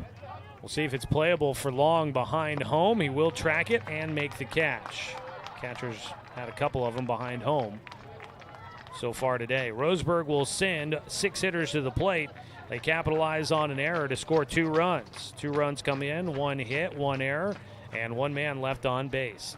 4-1, Roseburg in front as they go to the bottom of the 5th inning here on 541radio.com and on the Score, 92.3 FM and 1490 AM. At Douglas County Farmers Co-op, we want your four-legged friends to be healthy and happy. That's why we stock a carefully curated selection of pet, equine, and livestock supplies. From the premium foods your pets crave to grooming and show supplies that help you shine in the show ring, you'll find it at Douglas County Farmers Co-op. Our knowledgeable staff are here to help with those tough pet and livestock care questions. Stop by or shop at DouglasCountyFarmersCoop.com. I've always handled my own finances, but I need help. Get a better understanding of your finances. At Palm Wealth Management, we care about your priorities and help restore financial security. Call Palm Wealth Management today.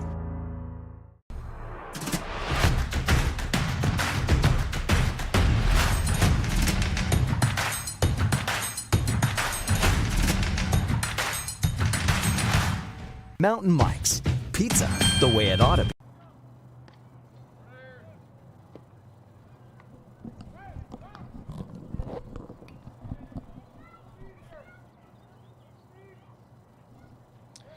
Stat correction from the top of the 5th inning, thanks to official scorer B.G. Gould down here in Medford. It was credited a hit for Brooks Avery and then the throwing error that got him to second base. So Roseburg with 2 hits there in the 5th. First pitch swinging fouled back for strike 1 to the leadoff man, Owen Levens, who will bat for a 3rd time. He is 1 for 2 today with a bloop double down the right field side back in the 3rd inning. He'll take high for a 1-1 count. Roseburg leading it 4-1 with 2 runs in the 1st and 2 runs here in the 5th inning. Ball popped up foul back behind home again for Levens. He finds himself with a 1-2 count. College baseball going on here this afternoon. The Oregon State Beavers about to get underway with Arizona State here at the bottom of the hour. Ground ball rolled up the middle. Brooks Avery there. The shortstop plenty of time to get it to Hartzell for the first out. 1 down. Jake Johnson still out there throwing for Roseburg into the 5th inning.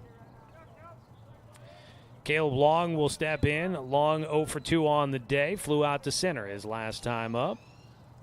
Yesterday, number 5 ranked Oregon State getting a 13-8 win on top of Arizona State.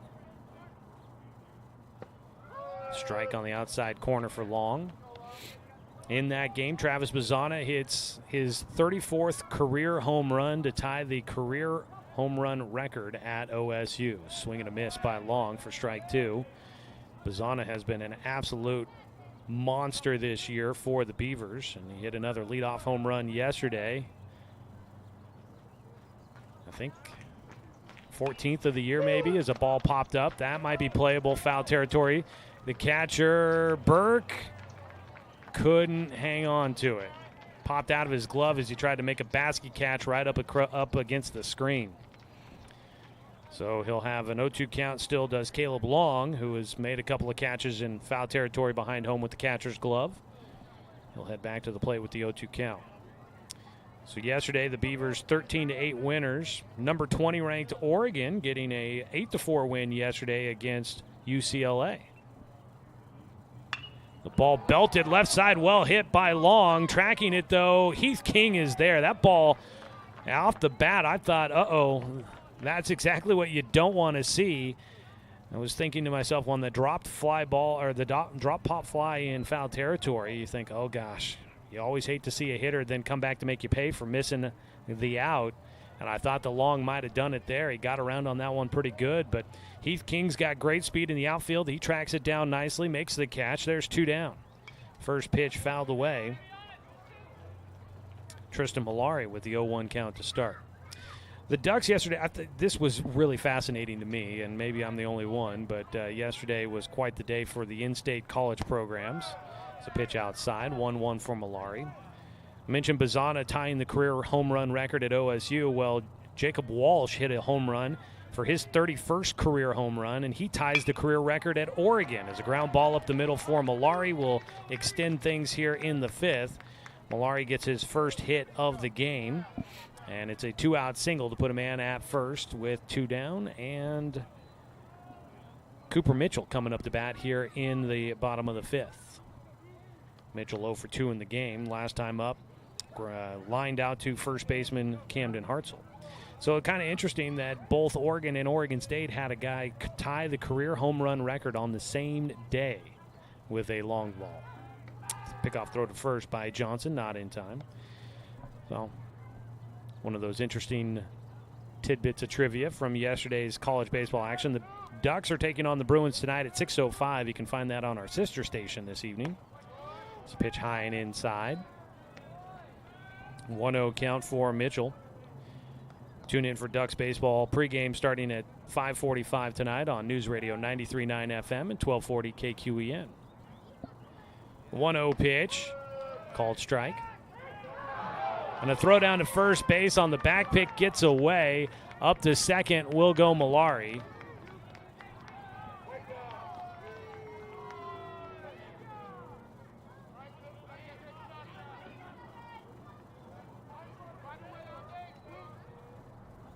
So up to second base will go Malari on the error.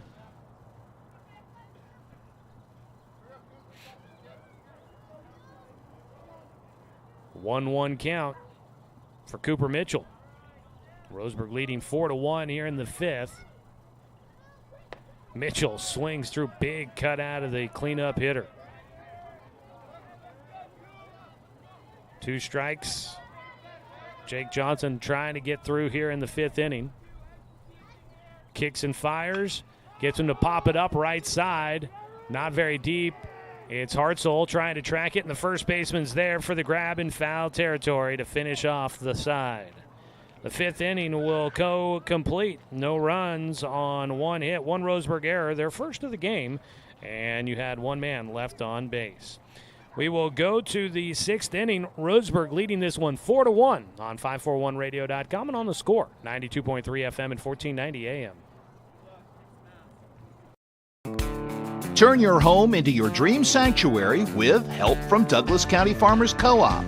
For over 100 years, we've carried everything you need to keep your garden and crops green and growing, including a large selection of soil mixes, composts, fertilizers, and other soil amendments. You'll also find stones, boulders, gravel, and more to add structure and diversity to your yard. Stop by or shop at DouglasCountyFarmersCoop.com.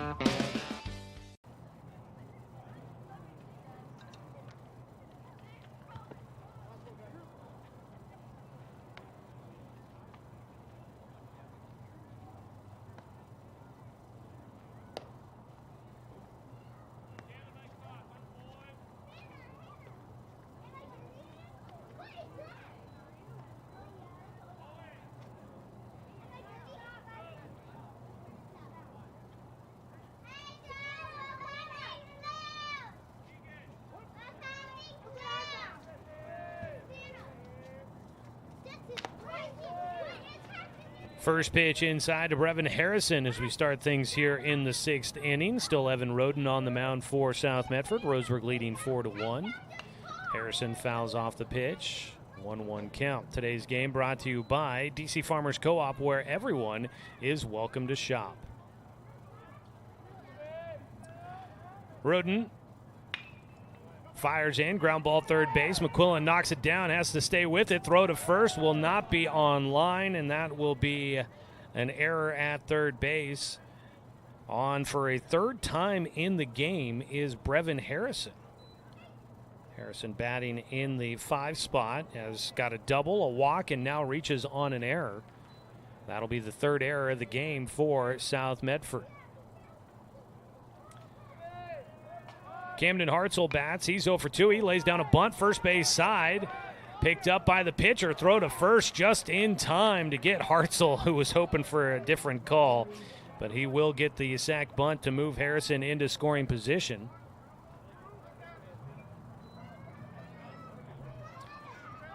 Roseburg executes the small ball there. Camden Hartzell 0 for 2 in the game, but he does the job he was asked to do in that position. Brings up Cash Richardson, who's 0 for 1, was hit by a pitch his first time up. Cash takes high and away for ball 1. There is a little bit of communing going on in the bullpen right now for South Medford, and there was some activity in the bullpen for Roseburg as well. Strike on the inside corner, 1-1 count. Roseburg looks like they had somebody just throwing, and they're heading back to the dugout. That was Dane St. Clair that was out there throwing. Meanwhile, South Medford has somebody just doing some stretching and some light tossing into a screen out there as they've got their activity going on. Nobody actually throwing in the bullpen at the moment. 1-2 count for Cash Richardson. Roden delivers. Richardson sends it towards left field. It's caught. Harrison back to second. Throw goes long, but backing up the play was Malari. 2 down.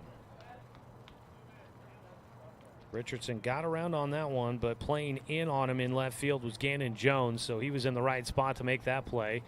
His throw back in with Harrison had a big lead off a second and was halfway to third, had to hustle back to the bag. And Jones thought maybe he had a chance to try and double him off at second, but his throw went high and past the bag. Malari backing it up there, the first baseman there, making sure that that did not cost South Medford anything. 0-1 count.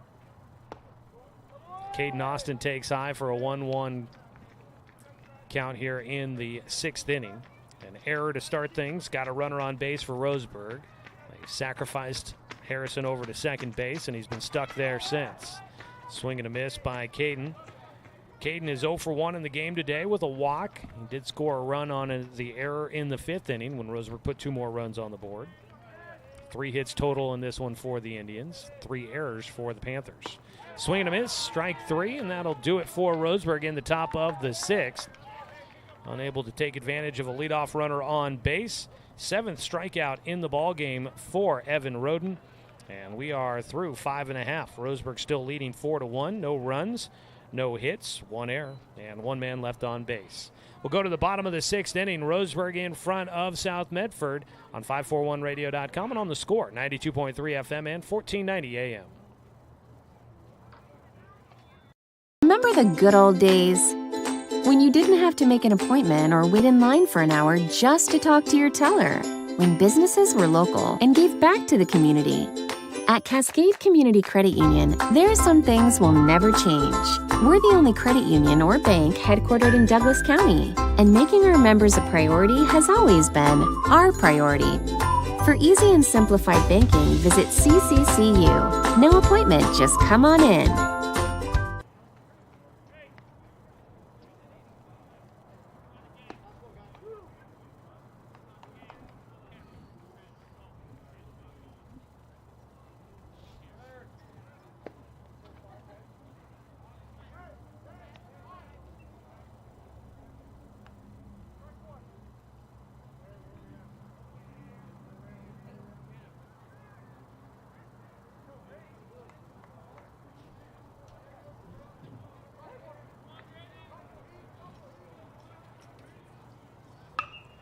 First pitch swinging to start things off here in the bottom of the 6th. It's Grady McQuillan who will get on base for a 3rd time. He's got 2 hits and was hit by a pitch in this game.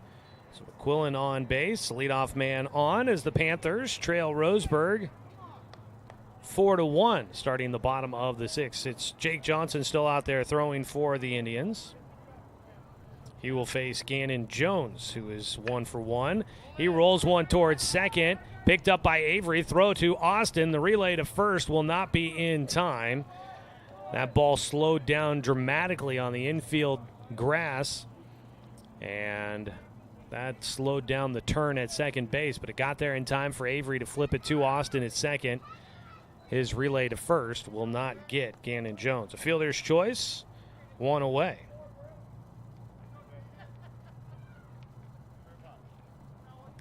Up to bat for South Medford will be Keegan Painter. He takes a breaking ball that drops in for a strike. So I think we're all of 3 pitches into this 6th inning here for Jake Johnson, and he's already on to his 3rd batter. He'll miss outside for a 1-1 count against Painter, who is 1 for 2 with a single back in the 2nd. Game 1 of our doubleheader, Roseburg leading 4-1. Trying to at least get 1 here on the road. That's always your hope, is to steal 1 on the road against teams in Southwest Conference play. It is so difficult to try and sweep on the road, but if you win the first one, you might as well go out and try and win the second, right? 2-1 pitch. Runner off the bag at first. Throw to first base. No, didn't get the tag down in time. Hartzell should have spun the other direction. The throw came down, and he spun to his right to try and apply the tag. Should have gone glove side, swing to his left, and that would have been the bag side as well, and he might have had a chance to try and get the tag on the hand coming in, but went the other direction, tried to get the tag, missed, and back in safely went Jones, who was well off the bag. 2-1 pitch to Painter. He'll take a strike, watches that one go by, and Painter finds himself with a 2-2 count against Jake Johnson.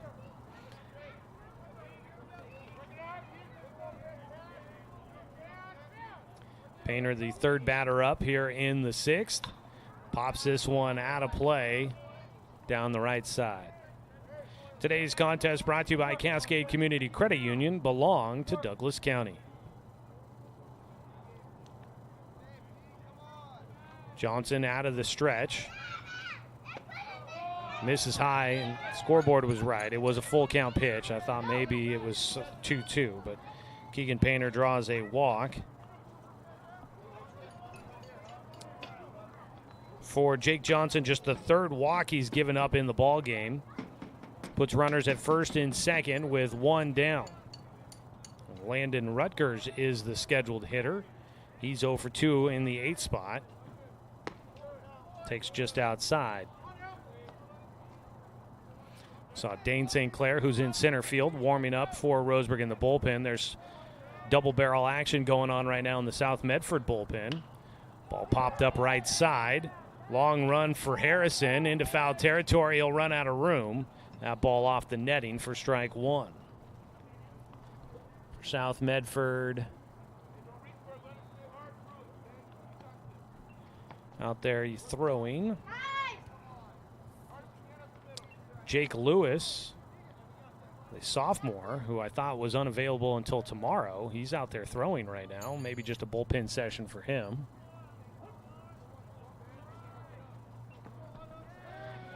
At the plate, swing and a foul ball again for Rutgers as the runners were going on a double steal.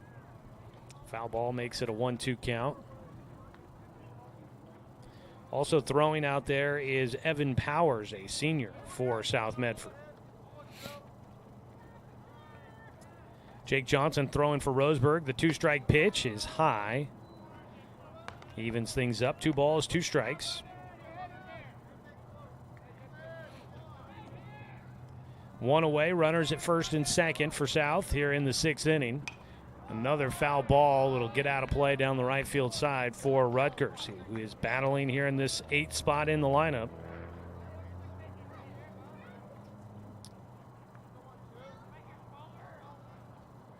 Jake looking for another possible ground ball to see if he can get a double play for his defense. That ball fouled back. Strikeout would be good, too, in this spot. Jake with 3 strikeouts in this one so far. Strikeouts are always brought to you by Chris Hubbard State Farm Insurance. When disaster strikes, it is good to have someone you can trust on your side. Call Chris with State Farm at 541-672-3301. 2-2 pitch. Ball lifted right side. Playable for Harrison. He makes the catch. Runner tagging, heading for third. The throw does not go to third. Cut off by Avery. Roseburg will play it safe with a 3-run lead. No need to push the issue too much and risk committing an error on a throw to third base. Rutgers will move the runner up, but there's 2 down, and it'll be up to Brad Love to try and drive in a runner from third. First and third with 2 down. Love is 0 for 2 in the game.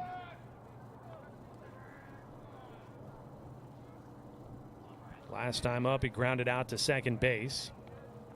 Grounds one up the middle. Playable for Avery. He'll take it to the bag himself, and it'll finish things off in the 6th inning. Roseburg gives up 1 hit, but they play some good defense behind Jake Johnson, and they finish things off here in the 6th inning. No runs, the 1 hit, no errors, and you'll have 2 runners left on base. We'll go to the top of the 7th inning. Roseburg leading at 4-1 over South Medford. Game 1 of our doubleheader here on 541radio.com and on the Score, 92.3 FM and 1490 AM.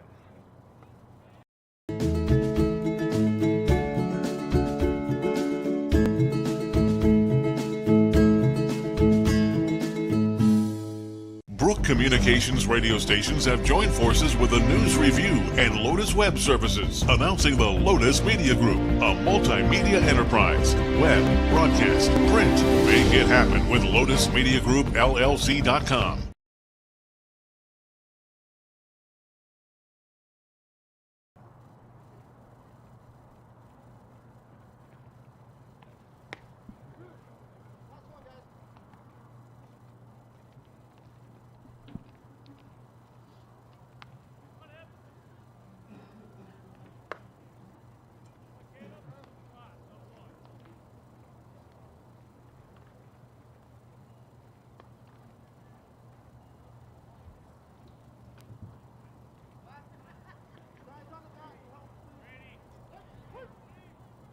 Heath King, Brooks Avery, and Paxton Burke, your 3 hitters scheduled to face off against Evan Roden to start things here in the 7th inning. First pitch to Heath King fouled away.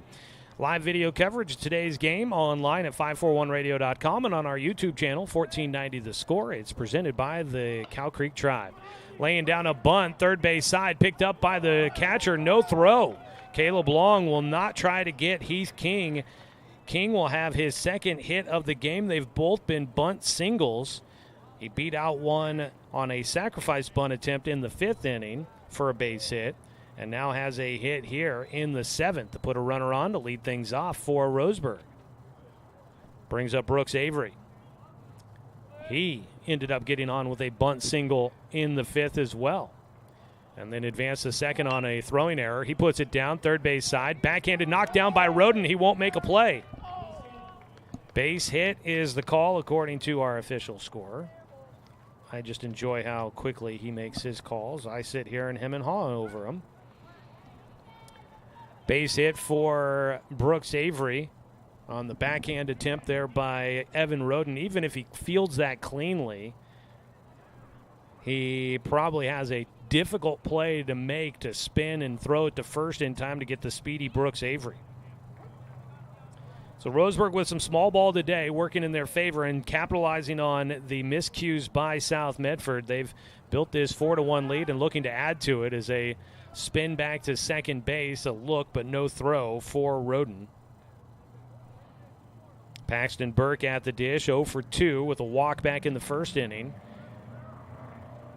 Was wondering if he'd show a bunt. He did late, pulls it back, takes high for ball 1. Burke last time up struck out swinging. Roden has had a nice day on the strikeouts. He's got 7 total.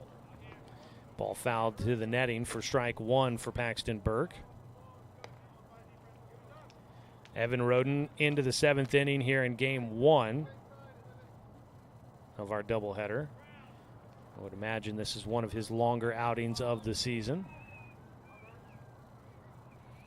The 1-1, high and inside.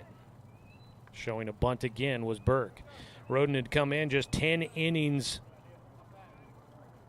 to his credit on the season. He does have 1 save, so I think he's made a few appearances. So this feels to me like it probably was one of his longest outings. Ball fouled. That'll go to the South Medford dugout, third base side for strike 2. Yeah, this is the 4th appearance on the season for Roden. It's his 3rd start. So definitely feels as if this has got to be his longest outing. 2-strike pitch, line bot drive back to the mound, double play up the middle. King doubled off at second. Nice web gem there for Evan Roden. Line driver right back at him, able to keep his composure, snags it out of the air, and out at second base, Heath King took off running, didn't make the connection quick enough to be able to get himself moving back to first base, or back to second base, and he gets doubled off easily out at second. Pickoff throw to first, back in goes Avery. Unfortunate there for Roseburg, but hey, Roseburg's done that a couple of times to South Medford in this one. Base hit right side for Dane St. Clair. He finally comes through. He's been looking for that first hit his last couple at-bats and finally connects on one from Roden. Pulls that right side for the lefty. Avery goes up to second, and boy, that sure does make you wish that Roseburg had had a guy on base at second base still. Although King is speedy, I don't know if they want to test the arm of Cooper Mitchell again out in right field. He threw out Cash Richardson at home. That came back in the second inning. 2 away. Runners at first and second again for Roseburg. Jake Johnson batting as a look back to second again for Roden. No throw. Out there dancing around is Brooks Avery, who has already stolen 3 bases on the day. Jake Johnson slaps one center field. It drops in. Avery waving around third. He's heading for the plate. The throw to the mound cut off. St. Clair will go to third. He gets thrown out at third, but the run will count as Avery scores before the tag out at third base. And the Indians will get 1 insurance run here in the 7th. They lead at 5-1 as we go to the bottom of the 7th inning. Jake Johnson with an RBI single, driving in Brooks Avery, giving himself a little bit more cushion to work with. We'll come back after this 1-minute timeouts. Bottom of the 7th inning. Roseburg ahead 5-1 on 541radio.com and on the Score, 92.3 FM and 1490 AM. Hey there, sports fans. Thanks for watching this local sporting event online at 541radio.com. Did you know there's more than one way to watch games online? You can watch games on your laptop or desktop computer, your tablet, or even your smartphone just by going to 541radio.com. But we also use YouTube to stream all of our video broadcasts, which means you could be watching this game on your big screen TV with a number of different streaming devices. You can stream our live YouTube broadcast through your PlayStation or Xbox gaming device, or through streaming devices like Google Chromecast, Apple TV, or Roku. There's plenty of ways to follow this live local sporting event. Plus, you can find past events archived on 1490 The Score's YouTube channel. Find us on YouTube and subscribe today to keep up with the latest in local sports coverage.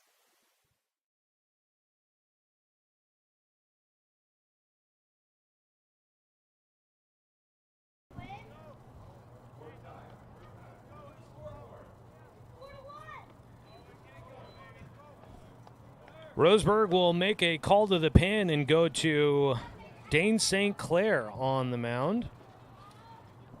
The lefty will take over for Jake Johnson. It will not be a save situation with Roseburg leading 5-1 to begin the bottom of the 7th inning. So Jake Johnson, day done after 6 innings of work. St. Clair will try to close it out here for Roseburg. Fires a first pitch, strike 1 as he faces the top of the order. Up for a 4th time is Owen Levins. 0-1 count in the dirt from St. Clair. So Jake goes to third defensively, Try and get all the changes for you here. 1-1 pitch outside from the lefty. Harrison still in right, and King, I believe, is now in center field. Strike on the off speed. King, I think, has moved to center field. And trying to get it all squared away here. Pitch bounces in, full count.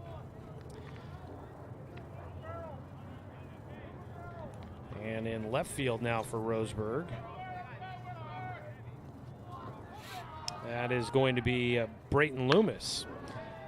That ball hit towards short, picked up by Avery, over to first, one away. Third time that Owen Levins has grounded out to shortstop to start off an inning. One down. Caleb Long will bat. He's 0 for 3 in the game. So the new left fielder is Brayton Loomis defensively. A little low and outside for ball one to start things here for Caleb Long. Heath King moves to center field from left field. That ball belted towards left field. Loomis charging in. Going out is Avery. Diving attempt. Can't get there. Feet first slide. And that'll be a base hit for Long, his first of the game.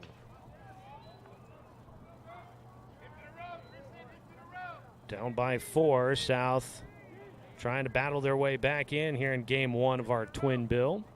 One out, one on. Tristan Malari batting. This is the heart of the order coming up here. Malari 1 for 2. Lefty versus lefty matchup. Pickoff throw to first base, not going to be there. So I believe Cash Richardson comes out and Brayton Loomis comes into the game for Roseburg. First pitch, ground ball, right side, picked up. Austin throws to Avery, back to first. Double play to finish it off there. Roseburg wins game one of our twin bill. It's a 4-6-3 twin killing to finish off game one of today's double dip. And Roseburg, we talked defense in the pregame interview with Coach Tim Sester. Their defense comes through pretty well here today as they are able to get the win against South Medford to start off today's doubleheader. The Panthers unable to score in the bottom of the 7th. They get no runs on 1 hit, no errors, and nobody left on base. Roseburg wins. They will go to 3-1 in conference play. And for South Medford, they go to 1-2. We'll come back with your post-game show to wrap up game one, and we'll start transitioning over to game two of our doubleheader coming up.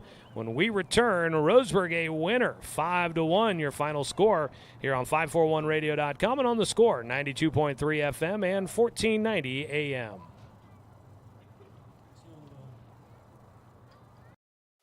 Hey there, sports fans. Thanks for watching this local sporting event online at 541radio.com. Did you know there's more than one way to watch games online?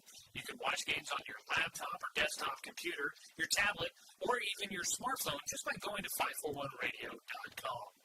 But we also use YouTube to stream all of our video broadcasts, which means you can be watching this game on your big screen TV with a number of different streaming devices. You can stream our live YouTube broadcast through your PlayStation or Xbox gaming device, or through streaming devices like Google Chromecast, Apple TV, or Roku. There's plenty of ways to follow this live local sporting event. Plus, you can find past events archived on 1490 The Score's YouTube channel. Find us on YouTube and subscribe today to keep up with the latest in local sports coverage.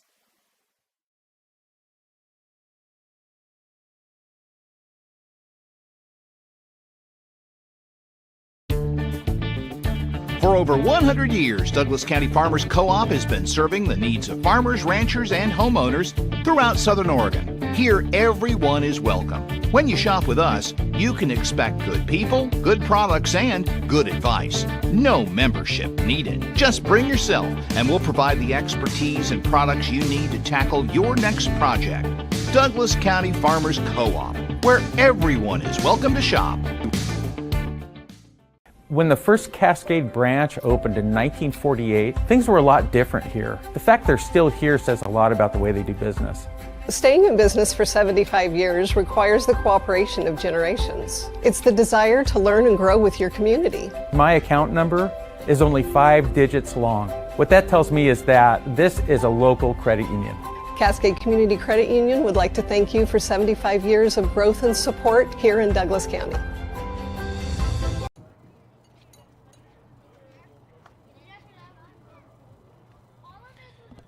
Back here at Harry and David Field in Medford, where Roseburg will come away with a 5-1 win on top of South Medford in Game 1 of today's doubleheader.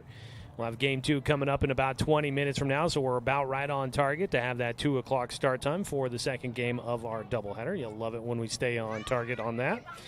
Final numbers from Game 1, 5 runs, 7 hits, 1 error, and 5 men left on base for Roseburg, and 1 run on 7 hits, 3 errors, and 8 men left on base for South Medford. The Panthers will fall to 1-2 in conference play, 4-5 overall. Roseburg is now 7-5 overall, and now 3-1 in conference play. Jake Johnson will get the win for Roseburg. He'll go to 3-2 on the season. And Evan Roden takes the loss. He goes to 1-2. Roden went 7 innings. He gave up 5 runs on 7 hits. And let's double check here. It's 5 runs on 7 hits. He had 4 walks, struck out 7, and he did hit 1 batter as well. On the other side, getting the win was Jake Johnson. Johnson goes 6 innings. He gave up 7 hits, 1 run. Let's see here. I got him down for 3 walks. Double check on that. 2, 3, yep. 3 walks and 3 strikeouts today for Jake Johnson. He also hit 1 batter in there as well. So nice start there for Jake, able to pitch around 7 hits and a couple of walks. He pitched out of a bases loaded jam in the 2nd inning, getting back-to-back strikeouts. Also had to pitch out of a runner in scoring position in the 3rd inning after giving up a leadoff double.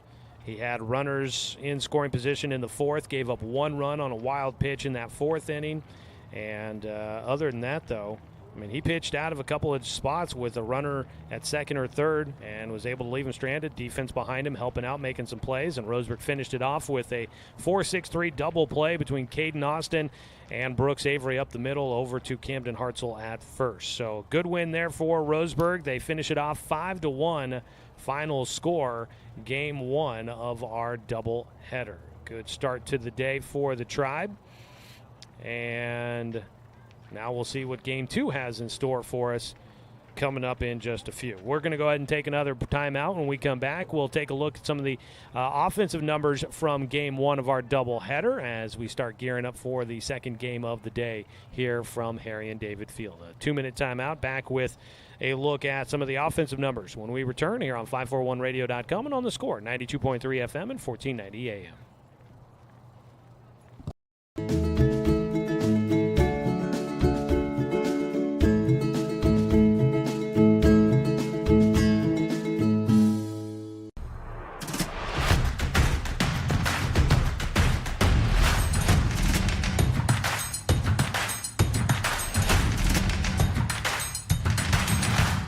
Mountain Mike's, pizza the way it ought to be. Are you an enthusiastic sports fan? Want to have fun and get in on the action? Heck, yes, that'd be awesome. Have great attention to detail? Want to stay active? Definitely. Want to give back to the student athletes in your community? Obviously, yes. Then you'd make an excellent high school sports official. We need more officials in Oregon, because with no high school officials, there are no high school sports. Sign up today at highschoolofficials.com. Do I have enough money put away to retire? Plan for your future with confidence. At Palm Wealth Management, we'll help you see a clear path to financial peace of mind. Call Palm Wealth Management today. Brook Communications radio stations have joined forces with a news review and Lotus Web Services, announcing the Lotus Media Group, a multimedia enterprise. Web, broadcast, print. Make it happen with Lotus Media Group, LLC.com. Find everything you need to enjoy the outdoors, at home or on the road, at Douglas County Farmers Co-op. Our garden center has what you need to create an oasis at home, from patio furniture to plants and everything in between. And whether you're barbecuing at home or tailgating at the game, we stock the best products from Yeti, Traeger, and Weber. Stop by or shop online at DouglasCountyFarmersCoop.com.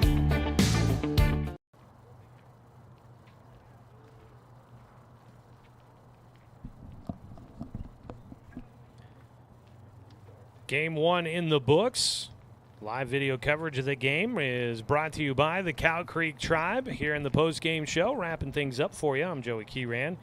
Last we heard, Roseburg softball was tied 2-2 in extra innings. They were in the 8th inning, tied with South Medford in that one there. So hopefully Roseburg will pull that one out on the road for a win in Game 1 on the softball diamond as well. Here on the baseball diamond at Harry and David Field, 5-1 your score in Game 1. A quick correction, I told you Jake Johnson gave up 7 hits. He actually gives up 6 hits and the 1 run. That's the only change on his line. I meant to mention that Dane St. Clair pitches the 7th inning. He gave up 1 hit, but no runs, no walks, no strikeouts. Got the double play ball that Roseburg needed to finish off the game. Taking a look at offensive numbers for Roseburg, Brooks Avery 2 for 3 with 2 runs scored. Paxton Burke scored a run, got on with a walk, ends up going 0 for 3 in the game. Dane St. Clair 1 for 4, a base hit in his last at-bat, drove in a run with a ground out in the first. Jake Johnson was 1 for 4 in the game. He ended up driving in 2 with a ground out in the first and a single in the 7th to drive in a run. Brevin Harrison goes 1 for 3 with a double. Let's see, Camden Hartzell 0 for 2, a sac bunt in there. Cash Richardson 0 for 2, was hit by a pitch. Caden Austin goes 0 for 2 with a run scored, reaching on a walk. And Heath King was 2 for 3 in the game with a run scored. He had 2 bunt singles. On the other side, for South Medford, 1 for 4 on the day for Owen Levins, 1 for 4 for Caleb Long, 1 for 3 for Tristan Malari with a single and a walk. I should mention that Levins had a bloop double for his 1 hit. Cooper Mitchell goes 0 for 3. Grady McQuillan was 2 for 2 with a pair of singles. He scored a run and was hit by a pitch. Gannon Jones goes 1 for 2 with a walk and a single. Got on base all 3 times. Keegan Painter was 1 for 2 with a walk in there and a strikeout. Landon Rutgers was 0 for 3 in the DH spot, and Brad Love was 0 for 3. That is a look at the numbers from Game 1 of our doubleheader. We've got Game 2 coming up here in just a few moments. We're going to go ahead and take a little bit of an extended break. When we come back, we will get you ready for Game 2 of our doubleheader. For those that are watching online, we will wrap up the first video stream broadcast. So if you're watching the game online, we will stop that one and start a new one. And we'll get that going, and you can find it there. If you're watching at 541radio.com, it's on that same page that you're streaming to the current game on. We'll have the new one there. And if you're watching on our YouTube channel, just go back to the main channel, and you will find our broadcast getting started there here in just a couple of moments. If you're listening here on the radio, go ahead and stay with us. We'll have we'll start getting you ready for Game 2 of the doubleheader here in just a few moments. So don't go anywhere. That'll be coming up here for you. And as we get ready for Game 2, we'll get your starting lineups. We'll take a look at what else is going on around the Southwest Conference here today, and maybe we'll get a final score on the softball game going on here in Medford today as well. All right, that does it for Game 1. Game 2 going to be coming up here in just a few moments, so don't go anywhere, folks. More Roseburg baseball coming up for you. This broadcast on the video player has been brought to you by the Cow Creek Tribe. We do ask that if you get the opportunity to try and support any of our sponsors that help make high school sports sports here on the radio possible. Please do so. Without their support, we are unable to do what we do, and it may not, hey, without them supporting us, we may not be able to get out here and do this. So please support our sponsors, and without you, our sponsors aren't able to do what they do. So it's a cycle that helps everybody out. We appreciate the support. We'll take the break and come back with Game 2 of our doubleheader here on 541radio.com and on the Score, 92.3 FM and 1490 AM.